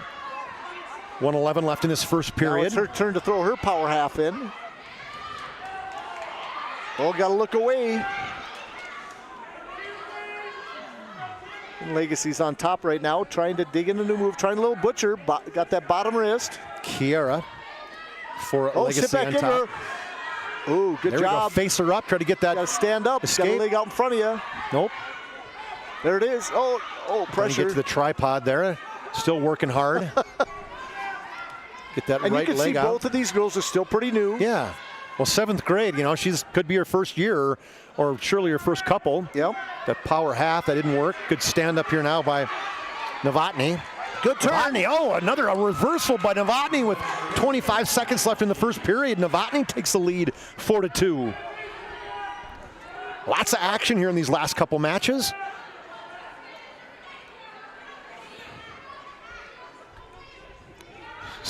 Trying to get the half Nelson. Nope, doesn't let her do that now. I like that she's grabbing bottom wrist, one-on-one wrist, trying to pull a wrist behind the back. Little things you learn, is control, staying behind the arms. Kind of jumping back and forth to each side. No, I had a comment from one of the coaches that we had a podcast last night with. It's talking to Travis Lamar from Central Cass, and he coaches the girls and boys there. And he had to, basically, he's explained last night on the podcast that, coaching girls is a lot different because they want to know the why you do things and what happens if. Most of the time when you're coaching boys, they don't want to know the why. They just want to do it. And so that was actually really enlightening for some people to hear. In fact, I got 2 emails today that said, guess what? As parents, they realize that, guess what? These coaches have to coach differently to both. It's not the same. No, that's absolutely right. So Sharfuris takes down Novotny from Mandan. Victoria Novotny breaks her down. Yeah, Sit out, trying to get up. Rips her right back down to the mat. Good power right there. I like some of the good control. Like I said, stand under the arms. It's one of the big things. Unless you break somebody down, now she's going over the top of the arm. See what she's doing there with the arm? She's going to try, a butcher or a cradle. But now going back. So that's control wrestling. Something you can't teach a lot of times to, to first year wrestlers all the time. Very good. So working back and forth, going to try to get a breakdown. 4-2, Novotny leads. 1:13 left in the second period. I give Tom Donneries all the credit for trying to get some action. Yeah, shots he's all over at TD. And I know it's pretty tough. If we had some lights, you guys could actually see who's wrestling. It looks like a couple dark shadows. There she dug in the half and got her finally over. Trying to stay chest to chest, but all the pressure on. There's a fall. Oh, and that's what I love the most right there. Look at the excitement right there. There's nothing like that feeling if you've never wrestled to get your hand raised, for a first time in tough competition. Got to keep an eye on what we want to do. I guess I haven't done the replays, and wrestling, don't get much of a chance there. That would have been a good time to do it. Pin at 3:06 on that one, so keep that one in mind for a move of the game. Yep.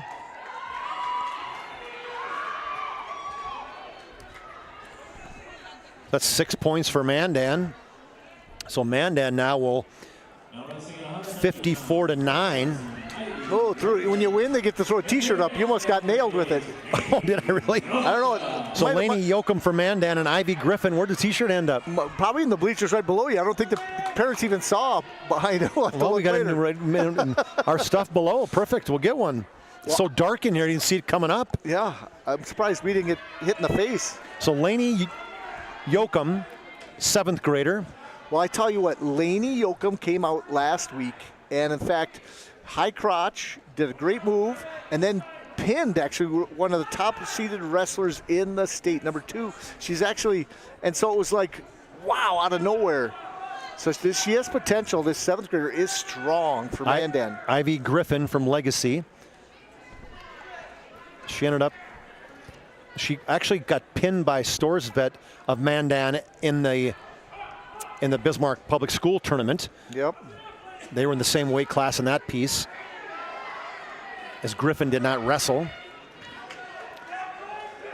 1 minute left in the first period. On that performance, it got her into the rankings. You know, Lainey Yoakum got ranked as high as 5 this week as a 7th grader, which is you know, at a larger weight is not so easy, but very strong young lady who I expect to see some good things. There's that single. She picks it up. There it is. Strong lift it and can take it. Griffin fights it off, trying to get a sprawl. They're coming around the corner, trying to switch to a double. I hear them yelling, go Lainey. Just has to stand up with that leg. Good sprawl. Yeah. No, wearing her out a little bit. 25 seconds. Oh, came around the corner. So both girls will be up.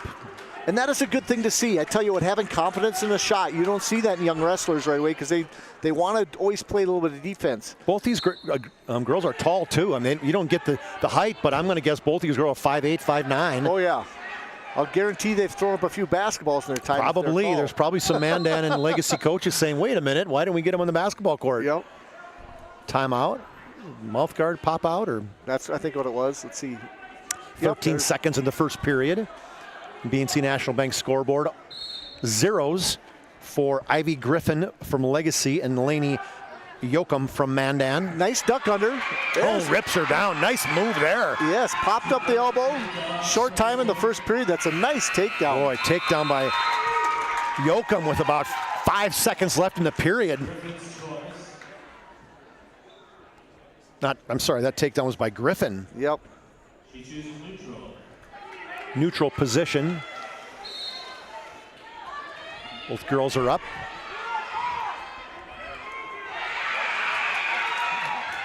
Oh, there we go. Another takedown. Again, very similar to the last one. Now she has her down, and now we'll see Griffin on top, what she can do.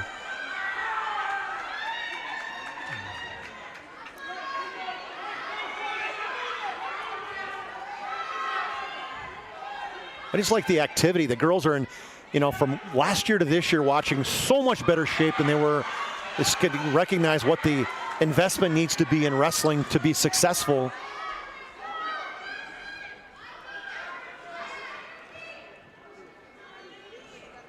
I was trying to find the record. I don't even see the record of the Legacy girls. So I'll tell you what. Well, so Ivy ultimately was. She won a tiebreaker. Let's see, she was.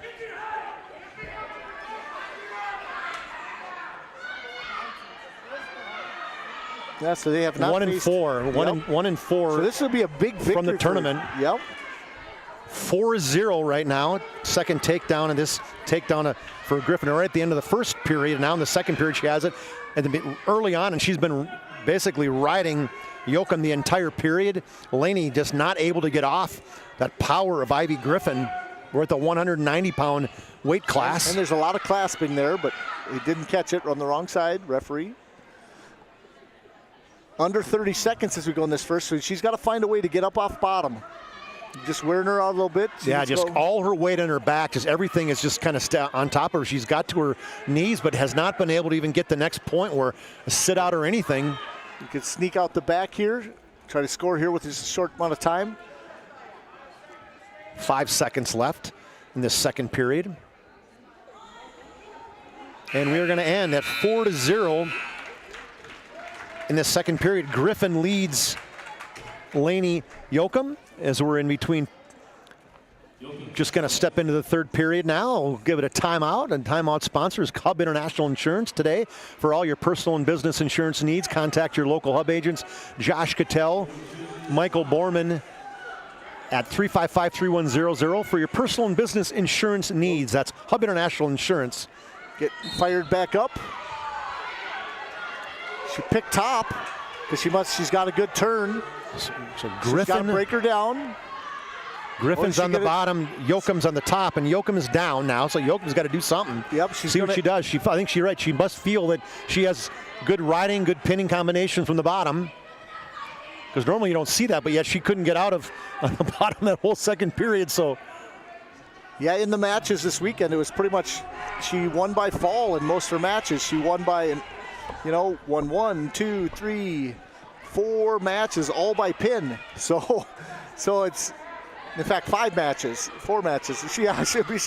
She's a pinner. Yep. So that's the advantage of being on top, but she now needs to find a pinning combination. Yeah, and it's not just 3. That's not going to be enough. That's the only issue. You take a look at it. It's got to be a pin. She's got a chicken. 3-point near fall is not going to make it. She's trying to drive him over. She just has to break the hips, break the 90 degrees.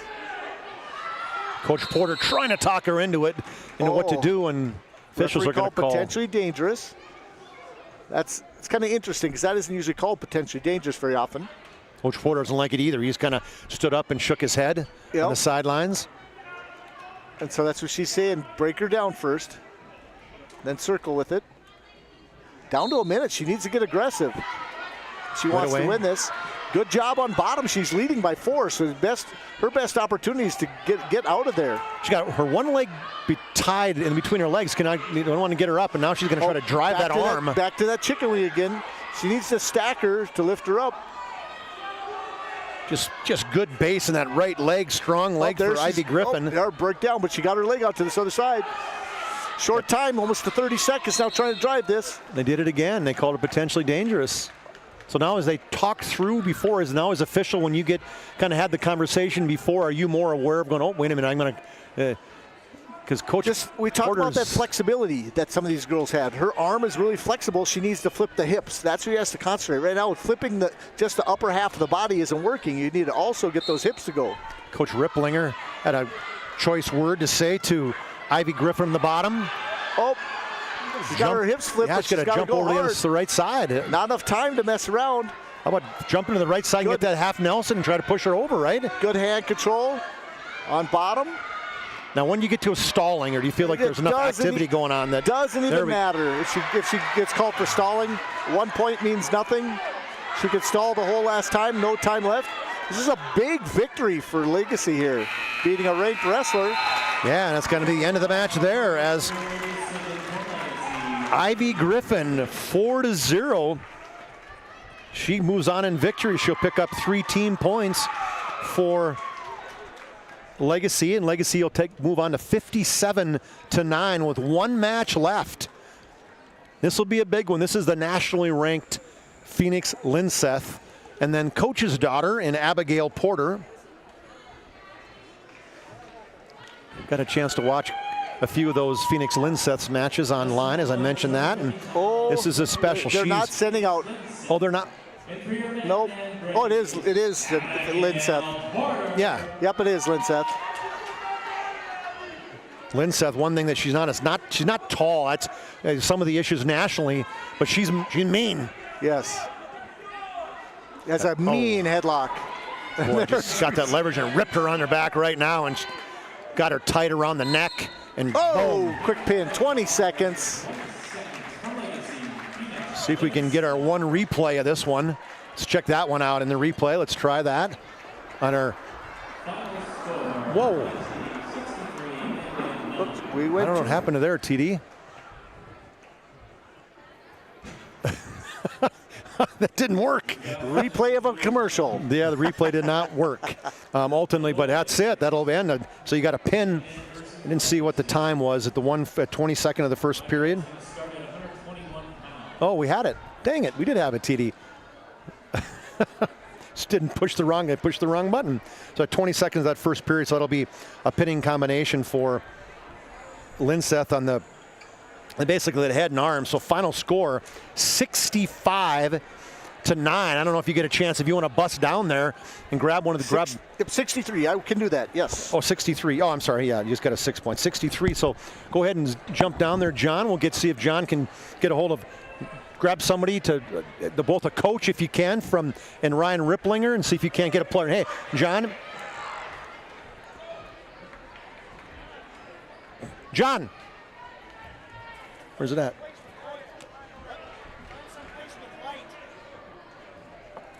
As we're talking about finding some place with light, we're going to move on in the post-game show now as we're in the post-game.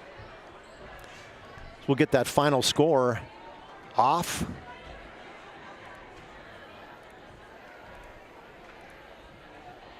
As John goes down to try to get an interview as we're in the post-game show. Let's see where we're at here. We're in the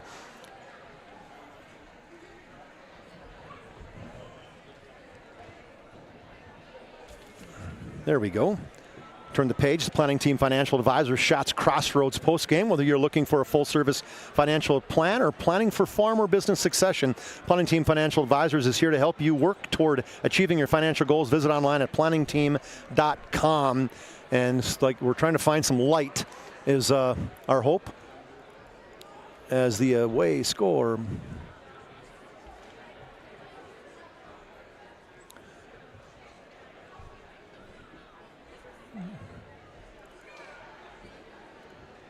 Move on here as John will try to get Ryan Ripplinger, and I can't see who he's trying to get, whether it's Phoenix Linseth potentially. Final score 65-9. Legacy is victorious.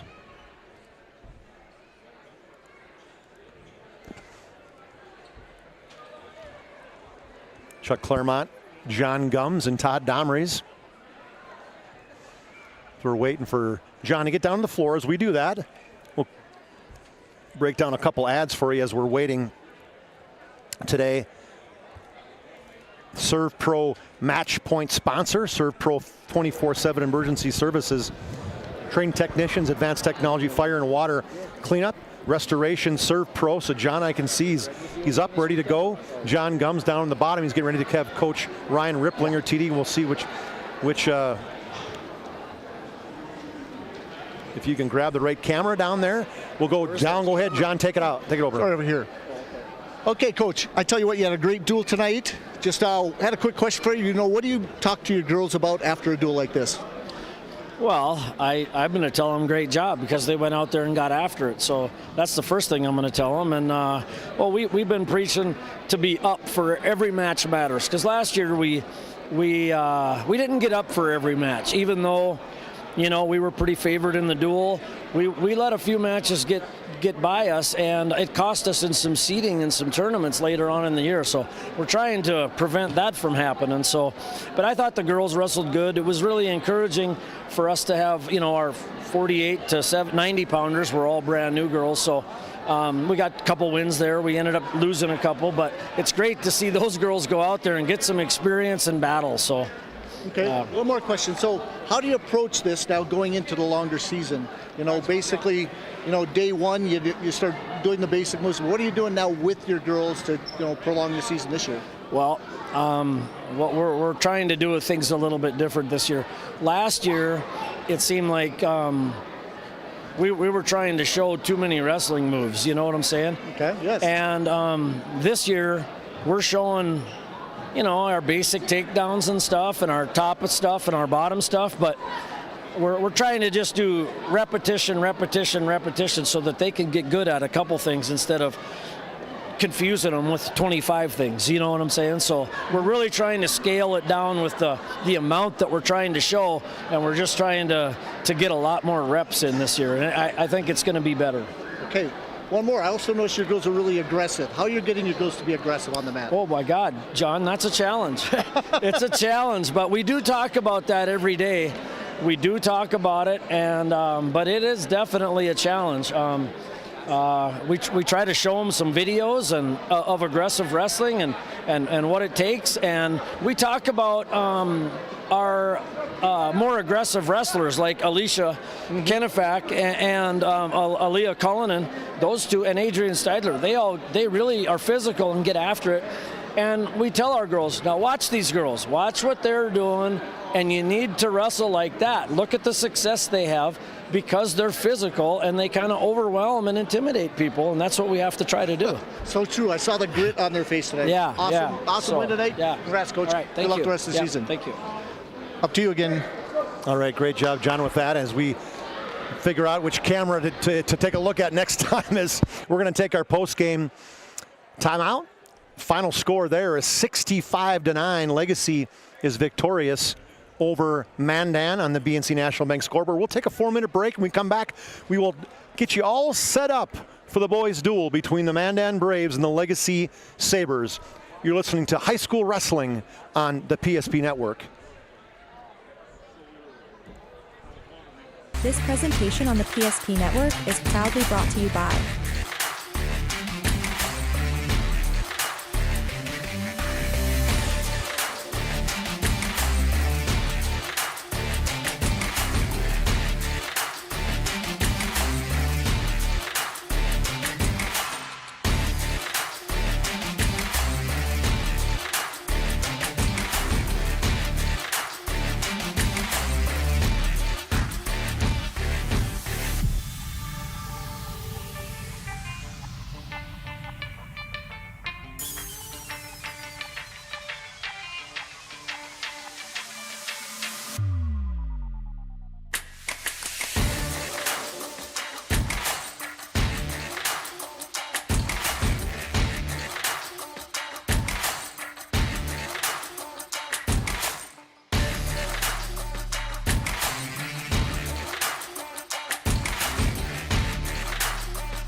PSP Network.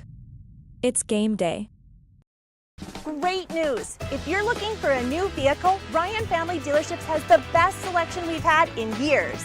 You'll find fantastic offers from Nissan, Honda, Chevrolet, Buick, GMC, Cadillac, Chrysler, Dodge, Jeep, and Ram. Hold on. Ryan sells Chrysler, Dodge, Jeep, and Ram? Yes, we do, and we'd love to sell one to you. Visit one of our 5 convenient locations in Minot and Williston. Get your next vehicle from a name you know and trust. Ryan Family Dealerships. Are you moving your business or your home across the town or across the country? We know it can be stressful. To ensure your possessions arrive on time, intact, and on budget, make your move with Jobbers Moving and Storage. Jobbers can help you with every aspect of your move. With our efficient step-by-step approach to move management, we can tailor a plan to suit your needs and schedule. With locations in Bismarck, Fargo, Minot, and Aberdeen, Jobbers Moving and Storage is your choice. Visit jobberswarehouse.com. It's Jobbers Moving and Storage. Whether you're looking for a full-service financial plan or planning for farm or business succession, Planning Team Financial Advisors is here to help you work toward achieving your financial goals. With locations in Bismarck, Garrison, and Center, our full-service team of professionals are dedicated to helping you work towards achieving your financial goals. Visit us online, planningteam.com. Securities offered through LPL Financial, member of FinRun SIPC. Investment advisory services offered through New Edge Advisors, LLC, a registered investment advisor. New Edge Advisors, LLC, and Planning Team Financial Advisors are separate entities from LPL Financial. How would you like to turn this into this? With Shaw's Crossroads Fuel to Food Reward Program, you can. Here's how it works. Pick up a fuel tracker card from any of our C-store cashiers. Every time you fill up with gasoline or diesel, use the fuel tracker card to record your gallons. Once you reach 1,000 gallons, you'll be eligible for a $10 gift card to Shaw's Crossroads Restaurant. Start earning your rewards today at Shaw's Crossroads. All right, we're back at the post-game show where the Legacy Sabres victorious 65-9. You see that on the... Yes, it was 63. You're totally right.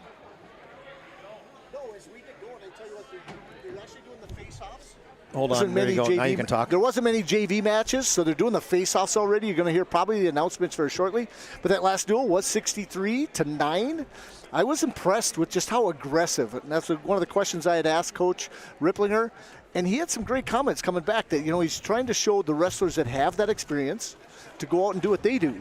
And, you learn by example, and he's got some of the best wrestlers in the state that can do it for him. All right, well, let's do it really quick as they already did the face-off. So let's do our MVP or our move of the game, the Jobbers Moving and Storage move of the game. Let's go back to that. As we're awaiting what's going on here is the move of the game. Let's bring this one on, the Jobbers Moving and Storage move of the game.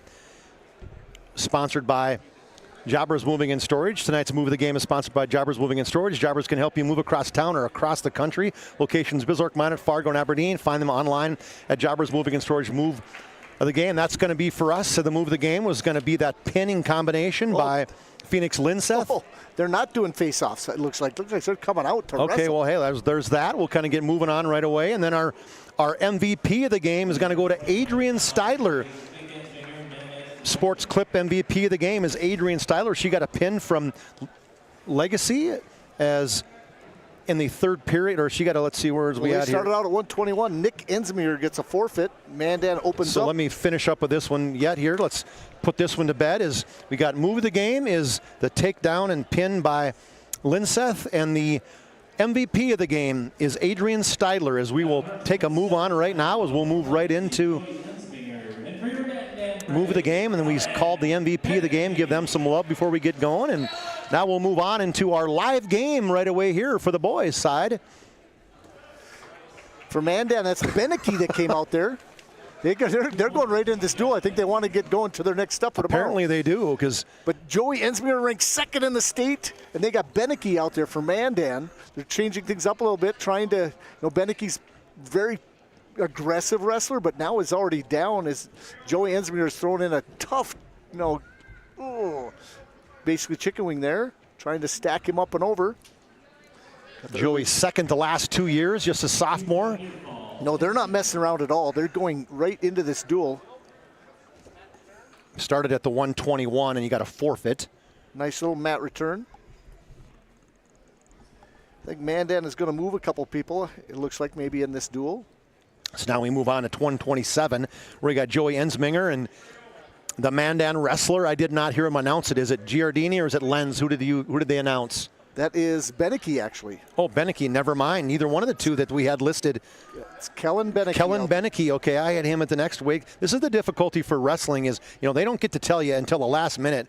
They can mix people up, and so ultimately right now we have 4-0, Ensminger leads it. Joey Ensminger, as we said, just a sophomore, 6-3 in the season, ranked number 2 in the state. You got triplets coming out of that family, and so you got 2 of them out here, top wrestlers in the state. I'll guarantee they've probably got a few rug burns from wrestling on the carpet at home. But know their dad for a long time. Ensminger did a little professional fishing in the summer. Get out there on the lakes, probably catch him out there with a few people. But, just what I like about these two is they wrestled through the Mat Pat program in Bismarck. They just have gotten so much better because of all the hard work. They're in the weight room. They're doing all the extras. They do the off-season wrestling. Just pushed him down, tried to get him in that cradle, but good job by Beneke staying out of it. There you go. There, that's a great escape at the end of 1. Escape by Ensminger, so 2 by Beneke, yep. Or by Beneke, excuse me. We'll get this straightened out. So 4-1 right now. Ensminger leads it after 1 period. They'll start in the neutral position. Single leg takedown, trips him right there, takes him right to the ground.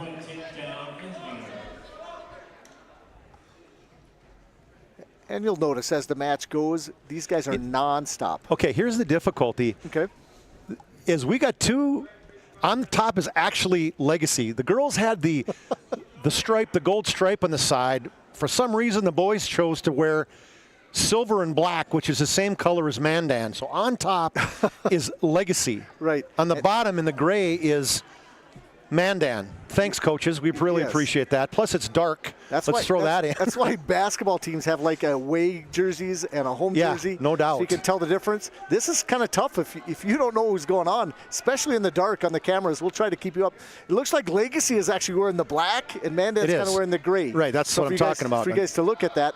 And Mandan is the black colors. They might even switch singlets just to make sure they didn't look right like them because they have black too. Yeah, got him a little tilt going on that one. Mandan is the traditional black and black 2 and points white there team. for. But you'll notice another thing about the 6-0 now.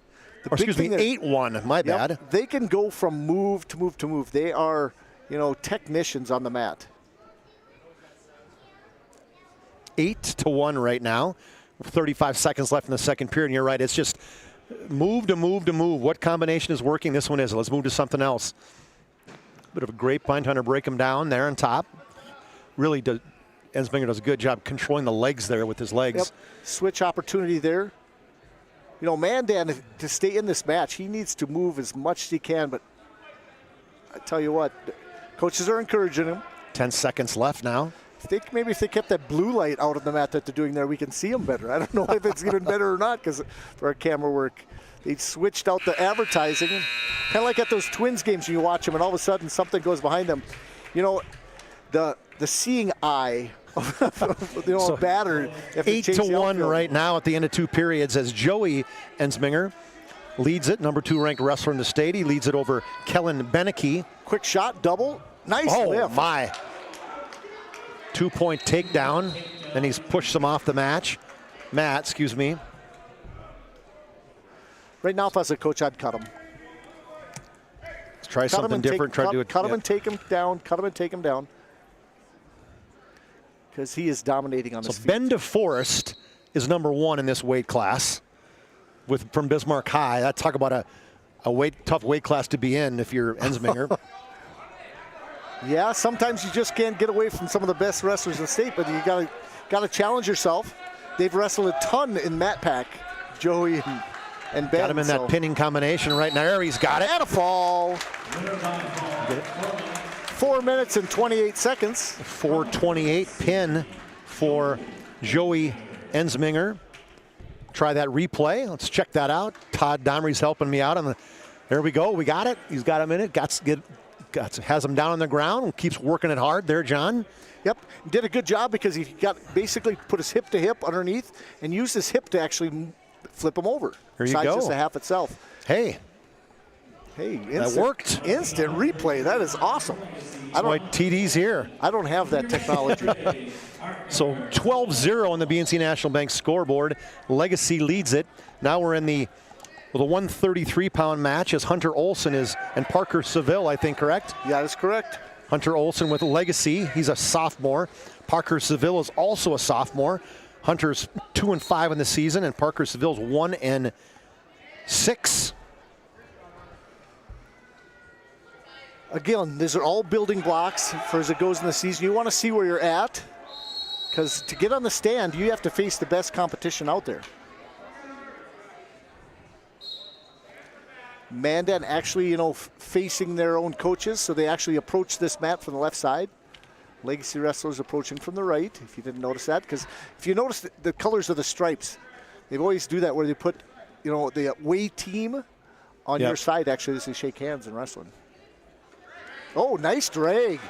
Pulled him forward with that drag, then kind of spun around behind him. Got the takedown. Takedown for Hunter Olson.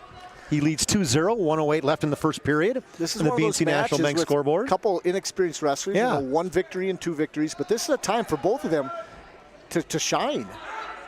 Both sophomores. Yep. Seville staying active on the bottom. Seville earlier today, he got pinned by a Killdeer opponent. And Hunter Olson lost in a major by the same Killdeer guy.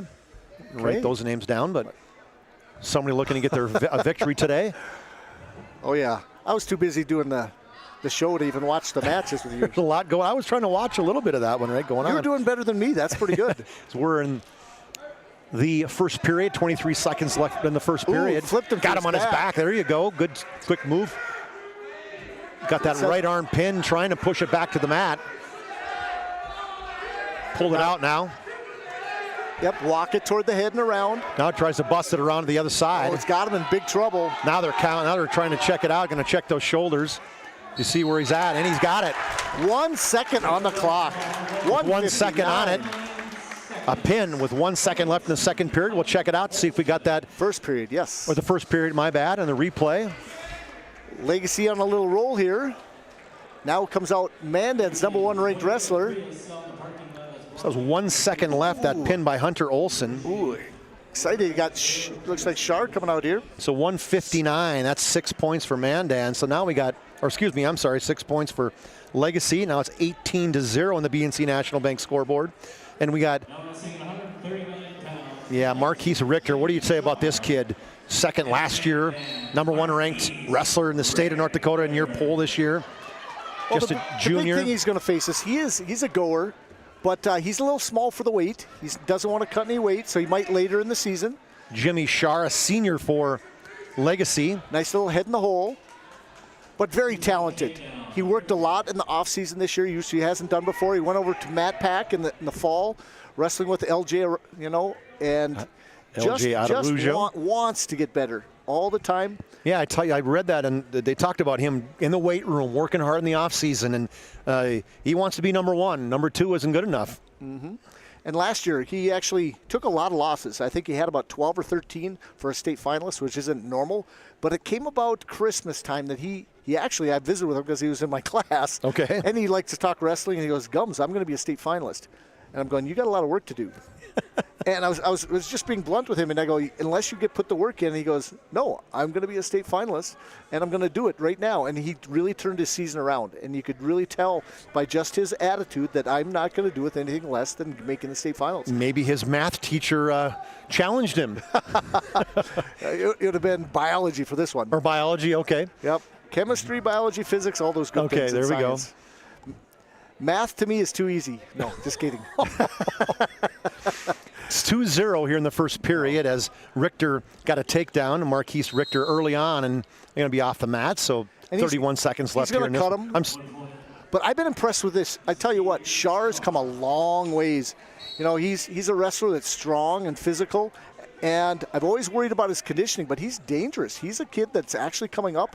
I would say he's just on the edge of my rankings. He hasn't quite been there yet, but he's a kid that actually I notice the last 2 weekends, he can be a star. He won 18-3 in his match in the 139-pound match against Killdeer. Richter had a pin in the first period, just 28 seconds into that one. Oh, big lift and a throwdown for Richter. Yep. And he's not going to, very good. Finished the end of the first period. Just the explosiveness. Yeah, you can just see. That's a great comment. He's got to watch it a little bit. Coach is saying, hey, you have to bring him back safely to the mat a little bit there. We don't need to explode and throw him all the way. Seen a few of those tonight. Richter will go on top as Shar took down. Nice drag, straight to a move. What next move? Not, that's again putting more than one move together. Yeah, reversal. This is called a hard cut. He's basically pushing down the head, let the guy go, kind of defeat him mentally. And what happens in the men's sport and the boys a lot of time wrestling-wise is that defeating somebody mentally is as important sometime as he's got him now in a stalling. You got him doubting himself. All of a sudden Shar is doubting himself, and you can see that. Absolutely. Another takedown now, 2-point takedown. He'll see if he let him go now. Just cut him, but he's not going to let him come on the mat. He's going to just work the edge of the mat. 8-3 now, 1:16 left in the second period. Another takedown by Richter. And I don't think the score is Why doesn't he let him come on? He doesn't have to. He's just defeated him mentally. It should be 10-3 right now, or 10-4 actually, I think. Yep. There 4 escapes. He's going so fast, the scoreboard can't keep up with him. Another takedown, right? See if he's going to let him go. So is this mean as a coach you're saying, hey, I want you to work on your takedowns as opposed to your pinning combinations on the mat? That is one thing we dealt with Marcus last year a lot, was his conditioning, because he would do this sometimes where he'd just pin people right away early in the mat, and then late in the season he was actually, it took a long time for him to get into shape. So now he just worked him. So we got a Marquise Richter. We'll see if we can't get that replay. Let's check it out. There we go, the Ryan replay. People love that style of wrestling where you're aggressive all the time, and Marquise has done that. He's got him on there. He's got him on the mat there. And it's got it tight. Yeah, he's got it in tight on top like that one. Officials checking it out, make sure those shoulders are on the mat, and boom, there you go. For getting her down. This is an education in the producing department. In the second match now we have Maddox Slater for Mandan. This is 145, and Cannon Birch, a senior for Legacy. This could be interesting. This is one of my matches I key marked myself this morning when I kind of put the duel together. This 8th grader, he's also explosive. And so he makes some big mistakes yet because he's young, but man, is he going to be good. So he just joined us too. The team scores in the bottom, the small. So Legacy 18, Mandan 6. Those are small numbers below the names, the team names, Legacy and Mandan, if you're looking at the scoreboard. But this 8th grader with his explosiveness, he wins some matches early on because he is that explosive. He did get an honorable mention in the latest rankings. And so he needs to come out and get this done if Mandan wants to stay in the duel. Getting a little bit of hand fighting early on. Maddox Slater, a freshman for Mandan. 8th grader. Yep. They have freshmen on here. Oh, they do even. Oh, yep, he isn't. That is my fault. And then Cannon Birch, senior. There's a good shot. Gonna give him a takedown, not quite behind. He's got a hold of that right arm on the bottom. They're gonna give it to him. So Slater, Maddox gets a 2-point takedown, and they're off the mat, so 2-0. Slater leads from Mandan and BNC National Bank scoreboard. Yeah, as a coach, I would probably argue with that one too. He had a good whizzer on, and that is not deemed a takedown until you clear that arm. So, but can't argue with the referees. Truly not from up here, we can't. Nope. 39 seconds in the first period on the BNC National Bank scoreboard. One thing you'll notice with the Mandan wrestlers, their head coach, he likes to run what's called a bottom wrist series. He does a lot of catching of the bottom wrist and cross faces, so control wrestling. Yeah, Tyler Steinman was one of the best at it when he wrestled. Steinman, the head coach. Yep. 3-time state champion for Mandan, Mr. Wrestler after his senior year. Yeah, Mandan, I haven't even talked about the Mandan one state title in their history back in 1977, right? That's correct. Dave Mellon, the head coach at that time. Yeah, Dave, they went into the Hall of Fame. Yep.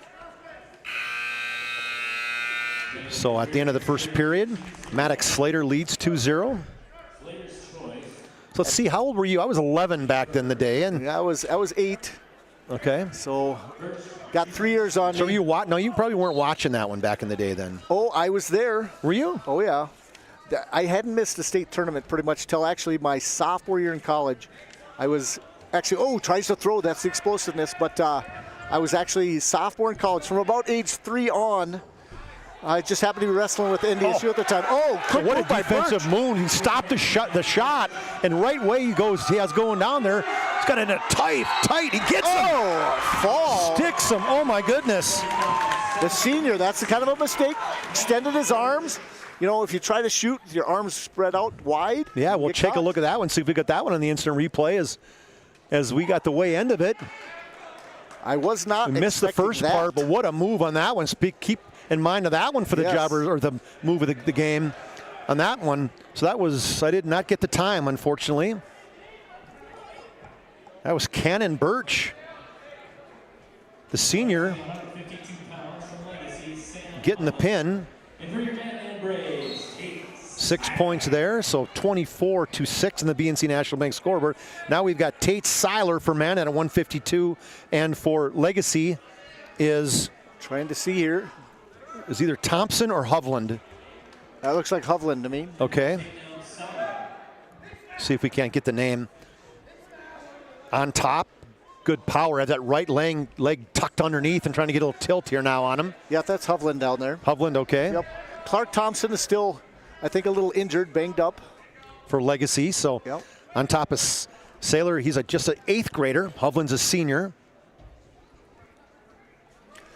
This is the 8th grader I was thinking about the whole time. Okay. Now, he's been on the edge of my rankings. In fact, the coach just says, why is he not in there? I said, he'll be there eventually. He gets to prove his way out. Seiler had a pin in 10 seconds against Killdeer. Hovland had a pin in the second period, so both guys coming off a pin right now. Seiler's been totally in charge on this one. And nothing yet, though. Nothing major. But here's what's crazy with him. He did a move that I had not seen in a varsity match at the beginning of a match. There's a 10-second pin. He did what we call an assassin. So it was quite the move from his feet. So a unicorn pin. Yeah, what you're saying. Pretty much. There's a few you see every once in a while, and I've been around the sport a long time, and so he. So we get an escape by Birch. Nope, Hovland. Or I'm sorry, Hovland. I got to move down the bottom. Still in the first period, so escape 2-1 now. The BNC Bank scoreboard. Off the mat.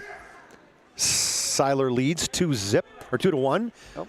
Yeah, you said this 8th grader. You can see very impressive. He's got some length. He's tall for 152 pounder. Got some strength. Big toss and strong. Good job on the bottom by Hovland getting out of that. I thought that was going to be that pinning combination, and he got a 2-point takedown and a 2-point near fall. Well, I tell you what, when you get to the middleweight classes, at 152, 160, you don't see a lot of 8th graders with a lot of success because you're usually dominated by juniors and seniors in those mid to upper weights. Now you start talking about the 52 pounders in history, some of the guys that you can throw some names out there for Bismarck High and the likes that, that just dominant. Oh, didn't quite get that tilt. So it just pops right back up. You can see Seiler's in just tremendous shape. He's at the end of the first period, he's lead 6-1 on the BNC National Bank scoreboard. Let's see. Hovland will say, let's go. I'm going to go.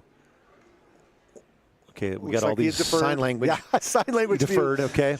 Hovland deferred for Mandan to make their choice instead. Okay, so Seiler took down. It's like when you watch football for the first time. They start showing all these things, their motions. The referee, my wife goes, "What was that?" And illegal man downfield. Yep. You can start knowing all of them. Oh, nice reversal. He's got to duck under to get out of it and has him staying in that with front it head now. again. Oh, yikes! This one could be glued here. Oh, he's got it tight. Got it really tight. Oh, he somehow he got out of it again. Rolled through. Did. Going to give him 3 points on that one. Oh, getting himself high in trouble. Nope. And sometimes just noticing guys that start riding legs, they get high sometimes, especially when you're young, not staying behind the arms. He was going for a pin just with the head almost there, like just making it dangerous if somebody has a quick roll and catch him in it. 11-1 right now. Seiler leads it over Sam Hovland. I would not suggest throwing the legs in and just pulling wrestlers toward you. Not a good habit. I mean, you can get away with certain guys with it, but right, if you're better wrestlers with it, they're going to know exactly how to. They'll step over, just like what's happening here. The guy's catching his elbow and trying to step over. Trying. Yep. And so it's a masterful thing you have to do to throw those legs in. And one thing, too, what you got is you got some long legs, too, by Seiler, which obviously it makes a difference in terms of what leverage he has. And he has him in a tilt. He's not going to pin him from this one, but he's going to try to get some. He was actually locking hands there. The referee didn't see, too. Did he give him? He didn't give him anything on that one. I thought he was got. Should have been some tilt points, but no, he didn't give him any. He's bearing a half. Now he's trying to get over on the other side. He's got to get that leg out.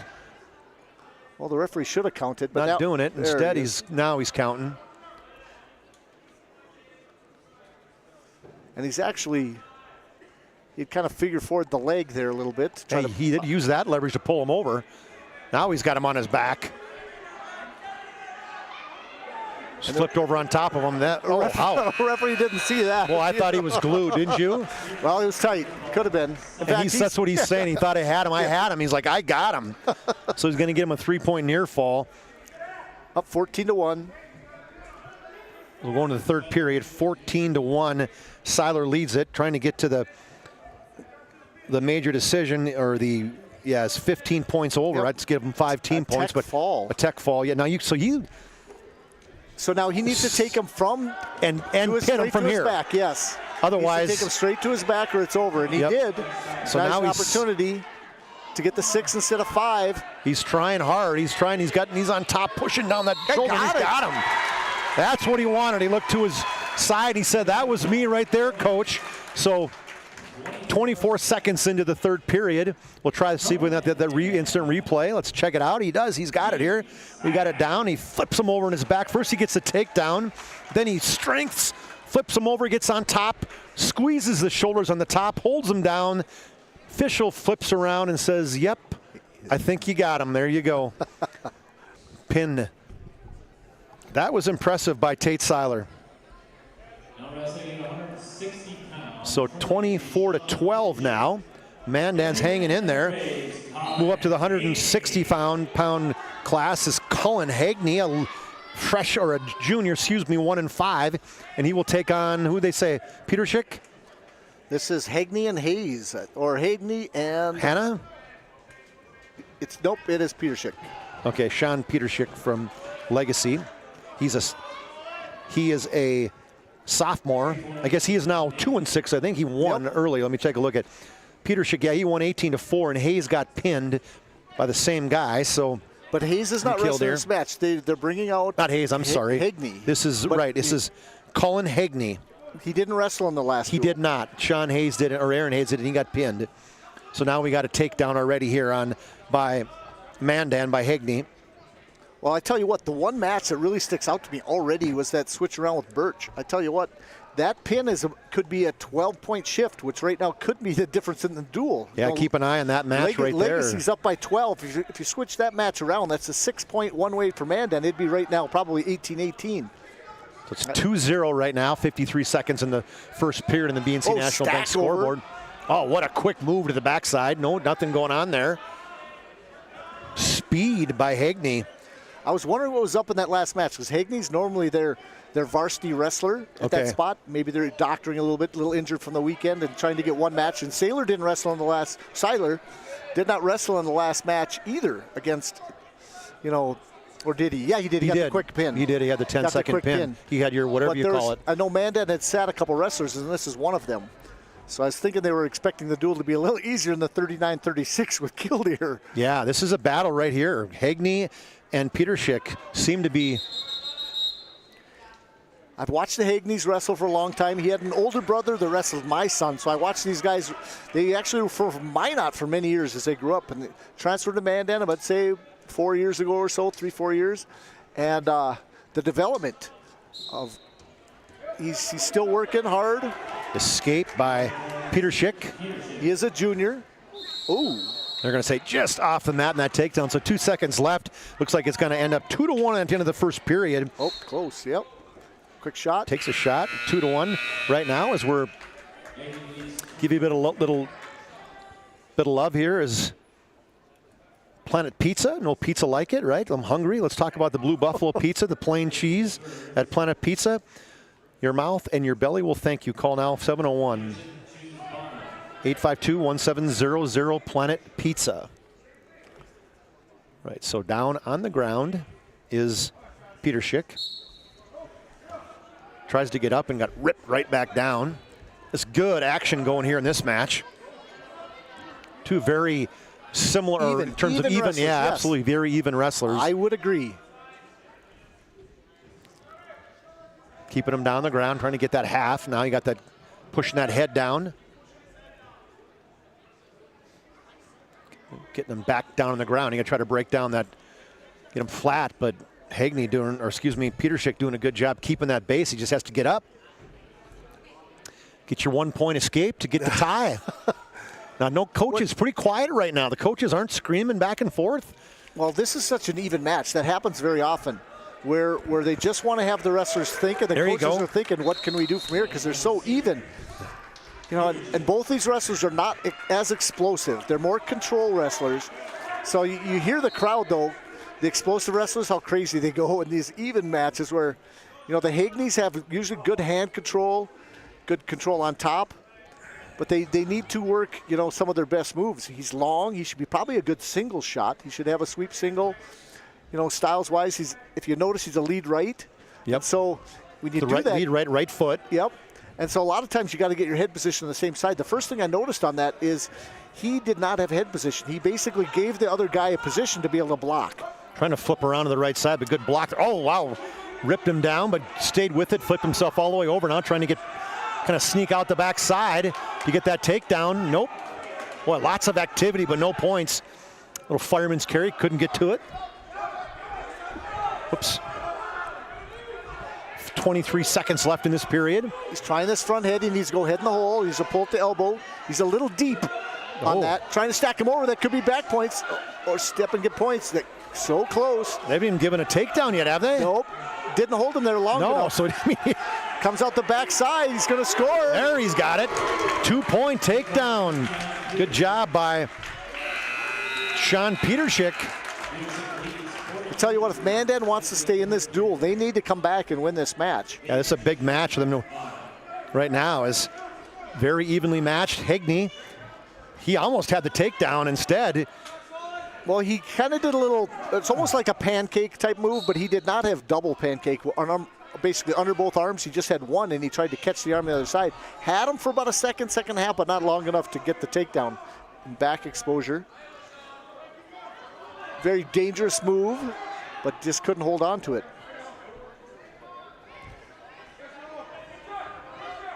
Again, a situation like this, Mandan wrestler needs to clear his hips, needs to get a leg out, or, you know, produce space. Usually when a wrestler rides tight on top, you have to produce space. That's by getting your hips up, your hips down and your head up.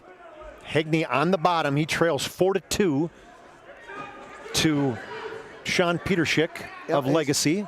And he's trying to pull him into his hips to stay tight, like I said. He's leading by 2. Hagney's trying to come out the back.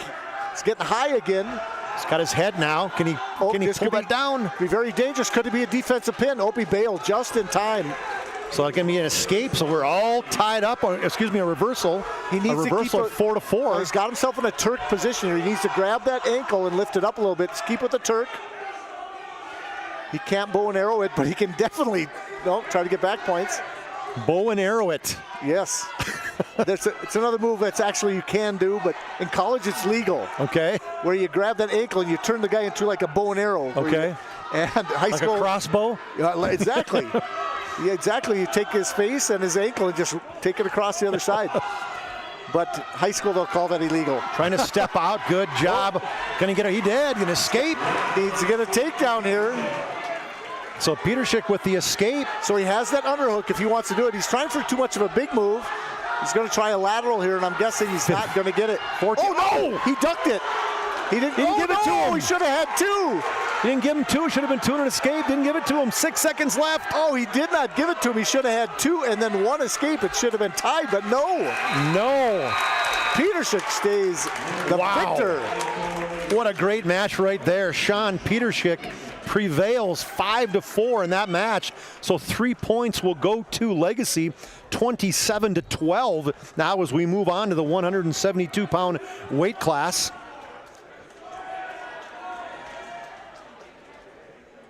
Oh, okay. So right now we're at where are we at here? Yes, 172. So Caden Eckroth for Legacy's Wrestling. And hey, we got his mom and sister tuning into PSP. They're on the Amtrak going to Leavenworth, Washington. How about that? Gotta love that. Yes. Thanks for tuning in and checking out your son, Caden, as he's got a battle on his hands here for Jackson Olson. Jackson Olson's a senior. I tell you what, he's still learning the sport. Olson's very strong, and I tell you what, this could be a great matchup. I'm trying to find Caden Olson as I don't have him listed. He's listed here somewhere. Let me track him down. Got that single leg, Jackson gonna put Olson it in. Trying to dump him over.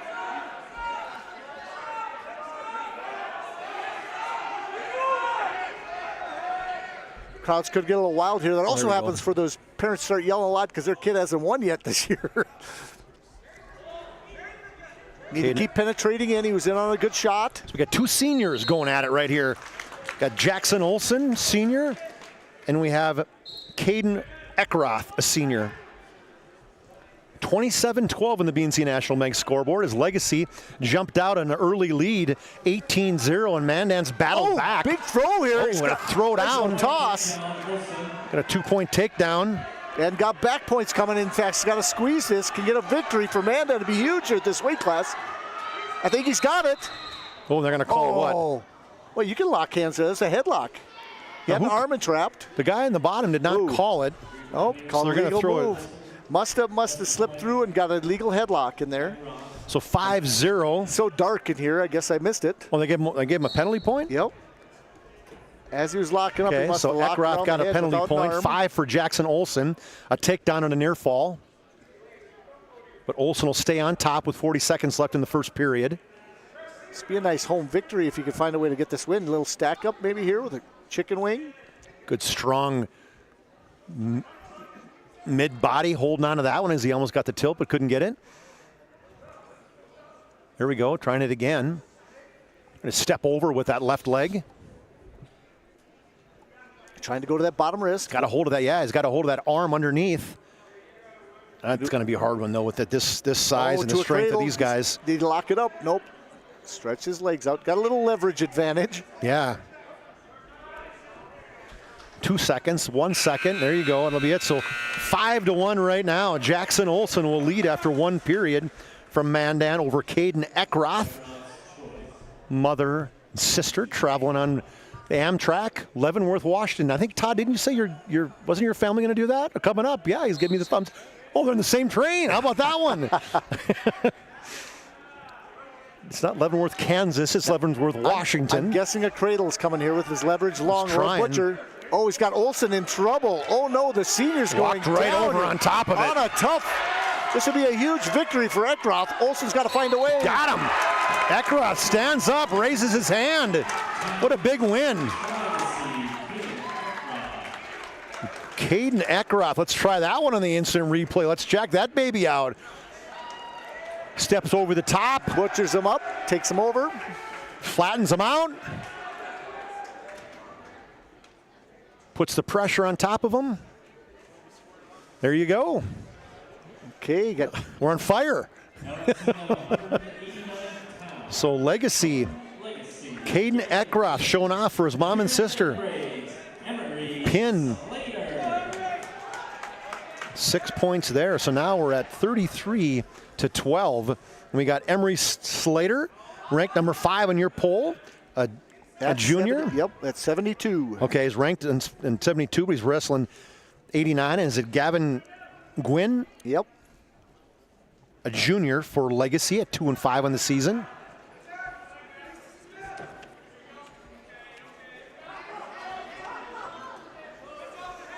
Just sprawling big time on that one. Going to push that head down, see if, nope, lost it. Slater really improved a ton last year. He's very strong and made it very difficult for wrestlers to face him last year. He had a little knee injury at the state wrestling tournament, so he's still battling. You can see coming that. Back, yeah, you can see on that right leg. He's got the single leg, but boy, Slater's a good job just kind of pulling out. Now flip around in the backside. Good leverage there. Slater gets the takedown. 53 seconds left in the first period. This is the 189-pound match. We started at 121, so we've got 215, 285, 107, and 114 to go. There's going to be some doozies down in the lower weight classes. We get to them. We've had some battles here. Even the pins have been, late. Been good pinning combinations, but it's been a battle by the other wrestlers. I like it. Head coach for Mandan, Tyler Steinwan, as you said. Very decorated wrestler, his own, and Lars Jacobson and Steve Monk, they're kind of co-coaches for Legacy. Well, these two wrestled in the Mandan Lions tournament. Emery Slater did pin this Gwynn, yep, in a minute 39, so he's already made it to the second period. All right, so Slater up 2-0 after one. Slater defers, so see what Gwynn wants to do. He's going to take down.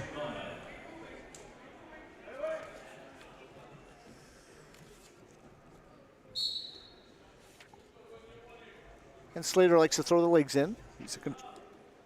See if he runs this bottom wrist. He's actually got a good cradle. Good crossface butcher. Like I said, he does have a lot of leverage. Very strong. And one thing to talk about too, James Marks is a 189-pound guy for Legacy. Placed in that Lions tournament, but transfer, so not eligible to wrestle right now. Yes. Transfer from St. Mary's. They have a little petition in there. He's a very good wrestler. They have that rule where you're supposed to sit out a year if you transfer schools, even though it's within town. And so he's going from a private school to a public, so they're contesting it and see what they can happen. He'd be right in the mix. He's a very, very tough wrestler. Slater finished 6th for Mandan in that Lions tournament. Gavin Gwynn, he tied for 8th. They don't wrestle the 8th place. He basically got pinned. Quick half here. Stacking him up because he still has that leg lock. There he's over. Stepped over, now going chest to chest, trying to bury him away here. Shoulders up on this far side. He needs to walk around the front and catch it. Now he switched sides. Now see if he can put pressure on that. He's got that arm locked in on both sides. Gavin's got his arm above his head there. 46 seconds to get him down the mat. There we go. Fall. And he got a fall. So 3:17. Let's check that out. Got it here as walk through that pinning combination. He's got him over. He knows he's got to keep walking around. Good strength right there, holding him down as you're watching on the replay. Walks it up to the top. All the pressure, and there you go. Pin. 6 points for Gavin Gwynn. Lincoln Lamar coming out. Or excuse me, Slater. So now 33-18. You said Lincoln Lamar. And who's Lamar wrestling? Because the 215 was open, so Lamar right away. Noisy Hawk. Yep. Evan Noisy Hawk, good sell. He's got him on his back and in trouble already, trying to get a quick fall. There we go. 19 seconds. Noisy Hawk. As Lincoln Lamar, we'll get that replay here too, as you'll see that one. As Lamar had him taken out, we missed that one. Oh well. Can't get them all, right? So we're learning this one. Noisy Hawk gets pinned. Mandan does not have a heavyweight. So that's 6 more points there for Legacy. So 39-18. Carter Johnson gets a forfeit. He'll get 6 points. That does officially have Legacy winning the duel, but now we got individual matches. So 45-18, that makes it. This could be a really interesting match. Now, Mandan has a transfer coming in from Dawson County, Hunter McGrain, and he got a couple good victories. But I tell you what, still 107 is getting filled out. Who should get ranked? So Hunter McGrain, and actually the wrestler Dylan Sadness. Yes, this wrestler for Legacy, he is decent. I mean, he wins some matches. Last year, he only had one match so far this year, and that was against Caden Nusma, from Bismarck in that duel. And then he had a couple basically forfeits in other duels against Killdeer and against Watford City. So he's only had one official mat time. McGrain did wrestle in the Mandan tournament, took a couple losses there. He went 2-4 in that Mandan tournament. So he struggled with some tough competition. So I see this being a really close match. I just not sure what we're going to expect out of both these wrestlers. See how aggressive they get. Young, 8th and 9th grade. Sandus, an 8th grader. McGrain, a 9th grader. Freshman. It's not often Mandan gets a transfer, so he did have some varsity experience last year. I think he was about 6-4. Ripping him down. Now you get a 2-point takedown. Sandus with a 2-point takedown. Well, Sadness, I tell you what, I wanted to rank him in this first rankings. Yep. He actually had a very tough match against a very good wrestler from Bismarck High and only lost 6-0. So I knew he's going to just be a very tough match. But this would judge on how McGrain's going to do. You know, how he faces up here. Still 2-0, but has his leg split. I want McGrain to open this up.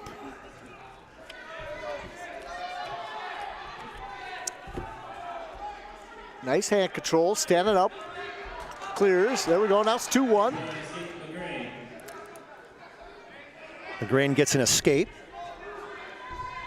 15 seconds left in this first period. Another match I started right away this morning when I started to make the matchups up. Because I've only seen Sadness wrestle a little bit last year. One match this year because I was at the Legacy Bismarck High duel right after Mandan. Mandan got done early against Turtle Mountain. They ran over to watch that duel. And I thought he wrestled really good. Stay tuned after the match here as we'll have our post-game show, our Planning Team Financial Advisor Shots Crossroads post-game show. Shots Crossroads, your post-game headquarters. Order online at shotscrossroads.com. And Planning Team Financial Advisors helping clients work toward financial freedom. McGrain tried a little switch there, but good job on Sadness, reaching across, catching that arm again. He's got to clear that arm a little more. Good hand control, maybe a little hip slide, knee slide here. Try to get up. Just working the deep waist. A lot of referees will call a stalling right away, especially these little guys. There you go, good hand control. So what do you do now if he's got to hold that hand? Well, he's going to try to mule kick. The guy's riding an ankle. He'll get called for stalling in most referees because he's just riding an ankle. McGrain does it. There we go, sits nice through. Move. Yep, comes back down to the low single. And McGrain needs the whizzer. Wow, good job by McGrain in the bottom, keeping control. There we go, nice hip heist. Can he come around, get a reversal here on the edge? That was a great hip heist, the opposite direction.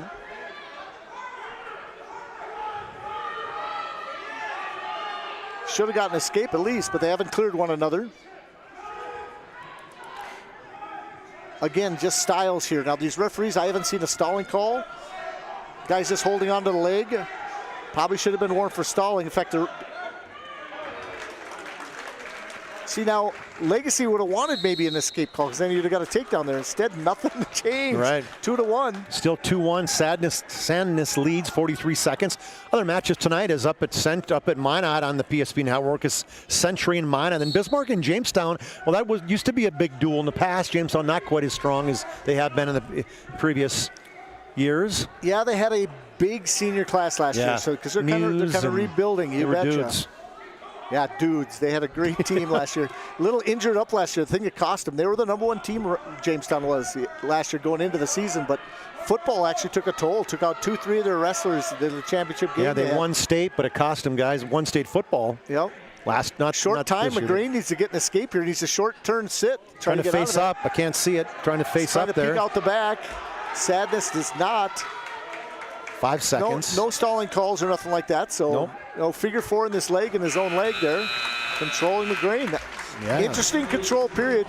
Yeah, Santa's controlling the entire period. He's still up 2-1 at the end of 2 periods. So He's going down. These colors just frustrating. You should make you do something to, you know. It is very difficult. Even usually in tournaments like this on close colors, at least you had ankle bands. Yeah, I was looking for an ankle band. There's not even that. Mm-hmm. So Legacy on bottom right now does lead this match 2-1. Yep, Legacy on bottom. That's McGrain, a freshman. 3-4. Sandus looking for his first victory as an 8th grader. Needs to find a turning combination. Right now, I'd be warning Legacy for stalling, but I'm not the referee out there. He really hasn't done nothing. Coaches, and he's just kind of laying on the hip, but he's trying to secure his 1-point lead and win. Yeah. McGrain is... You're right, he really isn't doing anything, is he? No, he's trying really hard. Are they giving him a stall warning yet? No? No. He's coming out front, trying to catch him. 1 minute left in the 3rd period. And now you could call this a stalemate.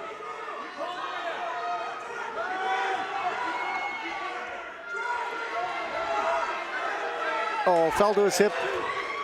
Oh. Popped right back up. So. Gave him one. Gave him an escape. All right, so Sandness gets an escape in this 3rd period. Now he's up 3-1. So McGrain needs a takedown to tie it up. Changing levels. And Legacy was a little cautious with a few of the wrestlers, the guys they didn't think were ready quite yet to go to the Mandan tournament. I don't know if Sadness was a little injured maybe too, but he didn't wrestle in anything yet. He's just wrestling in duels so far. Oh, McGrain, can he come around? He's got a chance. Nope, grabbed into the leg. Needs to get his hips back. 22 seconds. He's getting desperate here, trying to... Sadness down. Still nothing. There's 2 points. Good job by Dylan Sandness, a 2-point takedown. That could seal her up with 10 seconds left. They're trying a little crossface here. Not done. But nothing good wrestled. That was a nice match there by Dylan Sandness. Nice victory, the freshman. yes it was. That might be his first victory of the season, I think. See if did he wrestle earlier today? He did. That's his first varsity victory, but he did get 2 forfeits in other duels so far. He got a forfeit against Killdeer earlier, and he got a forfeit against Watford City. Why does that count? Yeah. That shouldn't count. It's old school. I tell you what. I couldn't really argue against it not counting, I guess. As many years as I've been around, I don't know. It's just been there. So you get 3 points. So 48-18, Legacy leads. So we have Walker Sabat, and is it Samuelson? Yep. Ethan Samuelson, a junior, is 5-4. Walker Sabat, junior, at 3-5.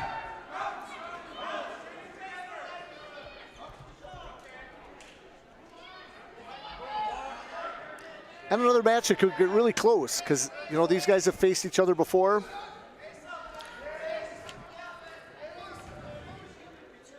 And Legacy's on a roll. Mandan's trying to little head, it's called head in the hole. Got the first takedown.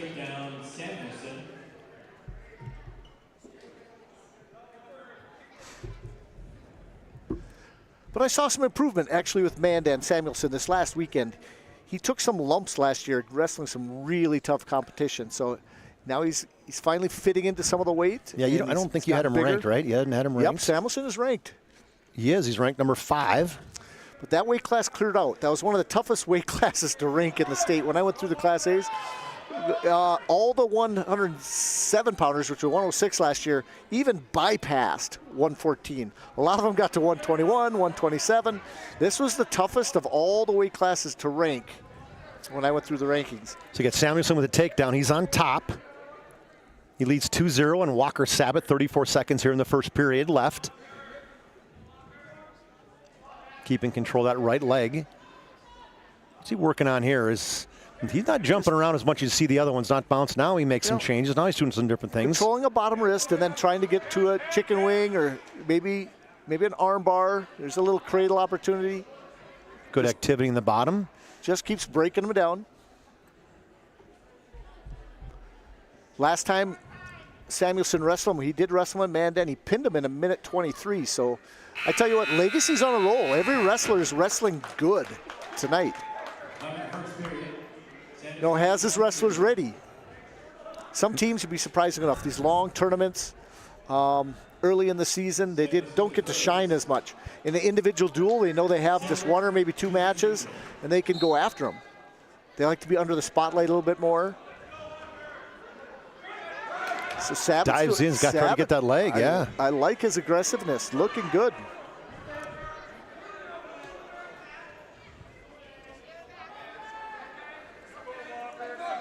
Pull it in. How do you? He's trying to get that leg in, try to get the leverage, get him stood up. And well, to finish this, you either have to lift it up or you have to go behind him. Right, exactly. Right now, Savage is just trying to basically sprawl out of it. Yeah, this is the one way you'd be stalemate right now.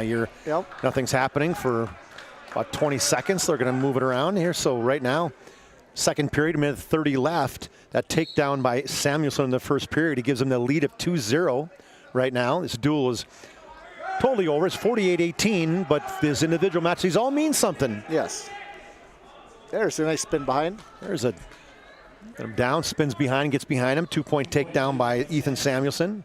He leads 4-0 now on the BNC National Bank scoreboard. Stay tuned after the match. John will get a coach, maybe a player, maybe a wrestler to get an interview with.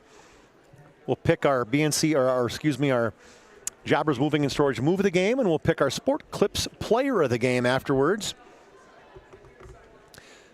John Gums, and then Todd Domries. Appreciate Todd and everything he's done for us tonight in terms of, we're not just a static camera. You got to love it. You got to love when you get a chance to see a lot of different angles and the additions that PSP's added to these broadcasts. We can't turn the lights on, unfortunately, folks. There's only so much we can do. Too bad we don't have a master in the light switch. Stepping over, get him in the cradle. Oh, he's got him in the cradle. And it's tight. It's tight. Hey, he's got it. What a good move right there. 41 seconds for Mandan. Let's take a look at that one as Samuel gets the pin, walks over the top of it, gets it in tight. Picture perfect there. Steps it over, rips him over, and got it in super tight. Good replay. We'll have John run downstairs, and that was 6 points. Hold on, we'll turn that one off. So we're in the post-game show officially. Let's get to our post-game, our planning team financial post-game. It's a 6-point pin by Ethan Samuelson. Let's give him pin to finish that one out. So 48-24 as Legacy doubles them up. John will walk down, grab a coach, see if he can get one of the Legacy wrestlers if possible. We're in the Planning Team Financial Advisors Shots Crossroads post game. Planning Team Financial Advisors helping clients work toward financial freedom. And Shots Crossroads, your post game headquarters. Order online at shotscrossroads.com. The scores on this one as it's final 48-24. Legacy is victorious. Legacy moves to 1-1. Mandan will fall to 1-2. Mandan boys, they're going to go on to a Rapid City meet this weekend. And the Legacy boys, they got a duel tomorrow with Carrington. And then they will go right from Carrington and keep driving to Maple Grove in a one-day tournament on the 9th. So it's a fun match today. A lot of good matches. The first one, the girls of Legacy were victorious, dominant, 63-9 over the Mandan girls. As John is down, going to get to the coach. Coach looking, I'm like, what? Who? Huh? Who's going to talk to me? He's getting a coach to come in. We'll see if it's which coach he has, and see if none of the lights are going to be on. Usually happens afterwards as the players get together and the coaches, football, basketball, you name it. They have a little conversation afterwards, and then John will have them come on over and finish it off, and we'll pick our player of the game, our Sports Clips player of the game. Sports Clips will bring you the MVP of this matchup. At some point we'll get that one, and we'll also do the Jobbers Moving and Storage move of the game. Jobbers Moving and Storage move of the game. They can help you move across town or across the country. Locations: Bismarck, Minot, Fargo, and Aberdeen. You know, we're going to take a quick 30-second break, and then we'll come back and we'll get one of the coaches. You're listening to High School Wrestling on the PSP Network. The right bank can be transformative for your small business. The best bank for your business will offer competitive fees and so much more. At BNC National Bank, our team is proud to offer you a helpful, supportive, above and beyond banking relationship. Starting to stress about the complexities of qualifying for a small business loan? BNC can guide you through the process with much less stress and likely far more success. Speak to one of our team members today.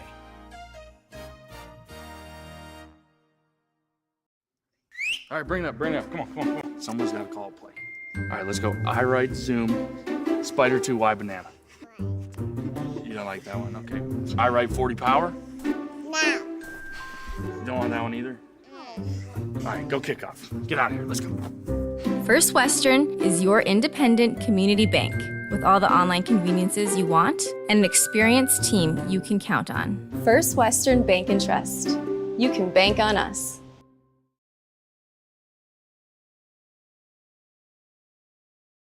Time it was. So we are back at the Mandan High School with final score 48-24 as the Legacy Sabres boys are victorious. Down on the floor we have, hey coach, what were you telling your boys just a second ago about the duel? We just told them, hey, top to bottom it was a better duel than what we had the first one. Overall, we did some things well, some things not so well, but overall, happy with how they competed, found a way to get it done in the end. Okay, a couple more questions. One more, you get your kids really aggressive tonight. What are you doing in the room to make sure they're out here, flying around the mat doing what they need to do? We just always tell them, how you practice is how you compete. And so we want them going out, being aggressive in practice. And then ultimately the hard part is just finding a way to translate it into competition. So something we've been working. We're not where we want to be just yet, but we're continuing to get better each and every duel. Okay, what wrestler really stuck out to you tonight? For me, it's just, in some matches, we had to deal with some adversity. We were in some tough situations, maybe going to our back, giving up some big points right away. At 172, that was one of those matches, for example, right there. Is we got put to our back right away, but found a way in the second period, chose top, and then got it done. Crossface cradle and put him on crossface butcher. Yep, put him away. One of my favorite congratulations. moves. I wish you the best of luck. Yep, thank you very much. Appreciate it. All right, great job, John, down there on the floor. Thanks again. Back to you, Chuck.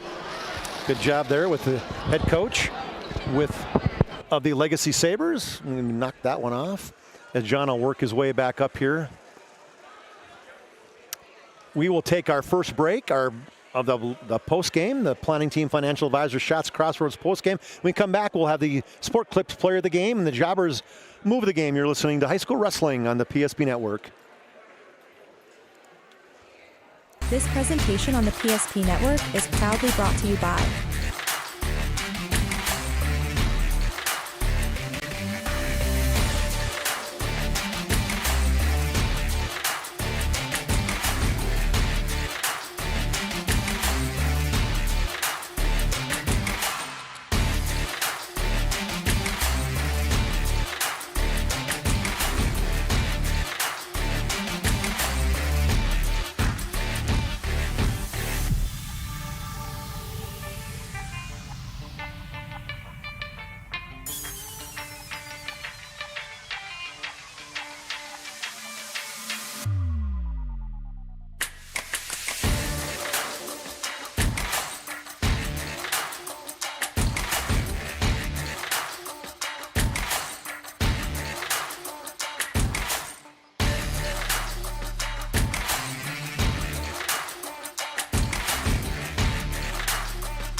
PSP Network. It's game day. Great news! If you're looking for a new vehicle, Ryan Family Dealerships has the best selection we've had in years. You'll find fantastic offers from Nissan, Honda, Chevrolet, Buick, GMC, Cadillac, Chrysler, Dodge, Jeep, and Ram. Hold on. Ryan sells Chrysler, Dodge, Jeep, and Ram? Yes, we do, and we'd love to sell one to you. Visit one of our 5 convenient locations in Minot and Williston. Get your next vehicle from a name you know and trust. Ryan Family Dealerships. Are you moving your business or your home across the town or across the country? We know it can be stressful. To ensure your possessions arrive on time, intact, and on budget, make your move with Jobbers Moving and Storage. Jobbers can help you with every aspect of your move. With our efficient step-by-step approach to move management, we can tailor a plan to suit your needs and schedule. With locations in Bismarck, Fargo, Minot, and Aberdeen, Jobbers Moving and Storage is your choice. Visit jobberswarehouse.com. It's Jobbers Moving and Storage. Whether you're looking for a full-service financial plan or planning for farm or business succession, Planning Team Financial Advisors is here to help you work toward achieving your financial goals. With locations in Bismarck, Garrison, and Center, our full-service team of professionals are dedicated to helping you work towards achieving your financial goals. Visit us online, planningteam.com. Securities offered through LPL Financial, member of FINRA SIPC. Investment advisory services offered through New Edge Advisors LLC, a registered investment advisor. New Edge Advisors LLC and Planning Team Financial Advisors are separate entities from LPL Financial. How would you like to turn this into this? With Shot's Crossroads Fuel to Food Reward Program, you can. Here's how it works. Pick up a fuel tracker card from any of our C-store cashiers. Every time you fill up with gasoline or diesel, use the fuel tracker card to record your gallons. Once you reach 1,000 gallons, you'll be eligible for a $10 gift card to Shot's Crossroads Restaurant. Start earning your rewards today at Shot's Crossroads.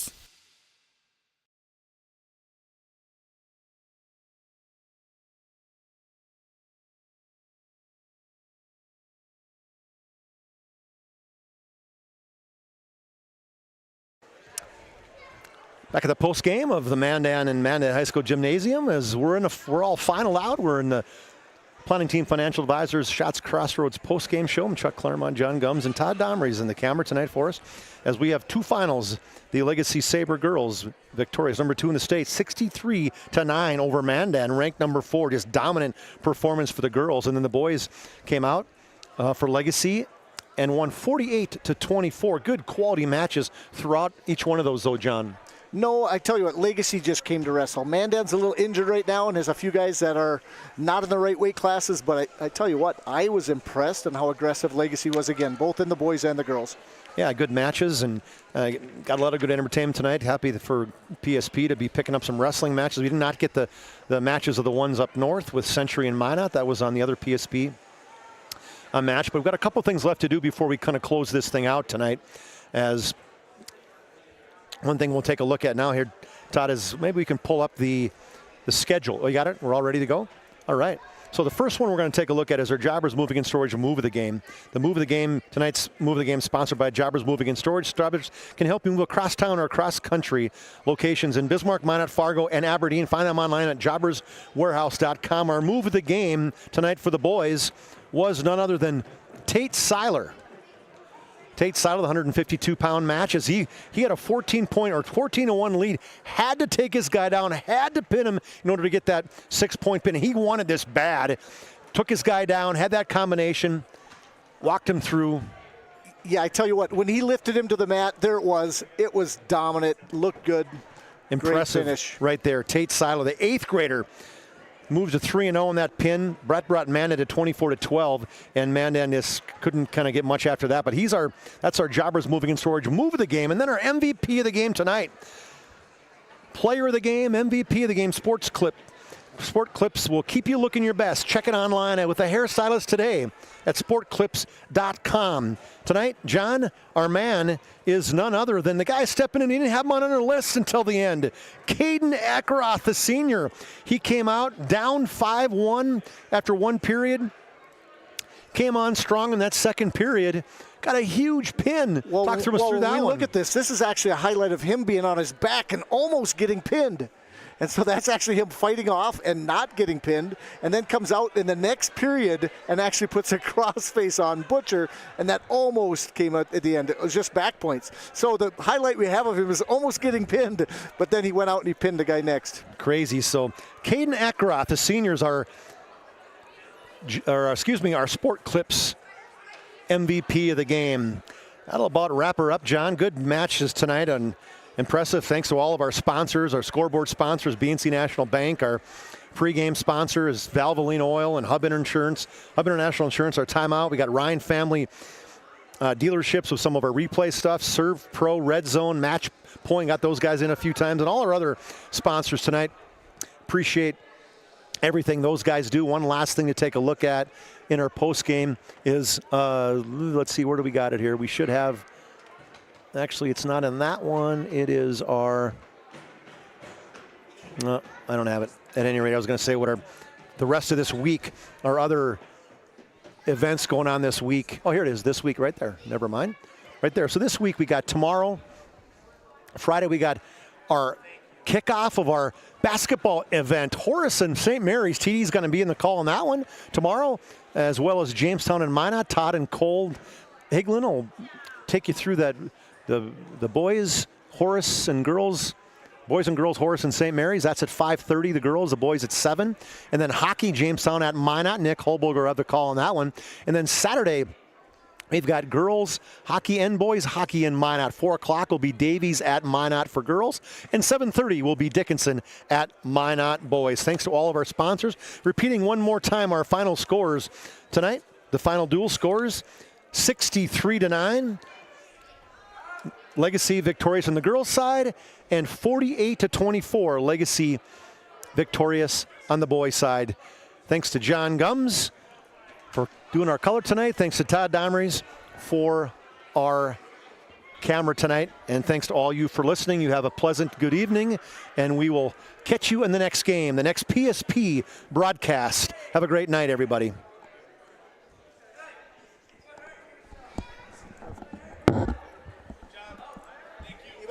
This presentation on the PSP Network is proudly brought to you by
PSP Network. It's game day. Great news! If you're looking for a new vehicle, Ryan Family Dealerships has the best selection we've had in years.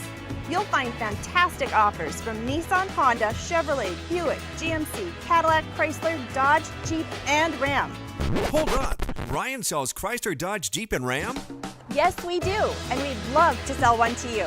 Visit one of our 5 convenient locations in Minot and Williston. Get your next vehicle from a name you know and trust. Ryan Family Dealerships. Are you moving your business or your home across the town or across the country? We know it can be stressful. To ensure your possessions arrive on time, intact, and on budget, make your move with Jobbers Moving and Storage. Jobbers can help you with every aspect of your move. With our efficient step-by-step approach to move management, we can tailor a plan to suit your needs and schedule. With locations in Bismarck, Fargo, Minot, and Aberdeen, Jobbers Moving and Storage is your choice. Visit jobberswarehouse.com. It's Jobbers Moving and Storage. Whether you're looking for a full-service financial plan or planning for farm or business succession, Planning Team Financial Advisors is here to help you work toward achieving your financial goals. With locations in Bismarck, Garrison, and Center, our full-service team of professionals are dedicated to helping you work towards achieving your financial goals. Visit us online, planningteam.com. Securities offered through LPL Financial, member of Finrun Civic. Investment advisory services offered through New Edge Advisors LLC, a registered investment advisor. New Edge Advisors LLC and Planning Team Financial Advisors are separate entities from LPL Financial. How would you like to turn this into this? With Shaw's Crossroads Fuel to Food Reward Program, you can. Here's how it works. Pick up a fuel tracker card from any of our C-store cashiers. Every time you fill up with gasoline or diesel, use the fuel tracker card to record your gallons. Once you reach 1,000 gallons, you'll be eligible for a $10 gift card to Shaw's Crossroads Restaurant. Start earning your rewards today at Shaw's Crossroads.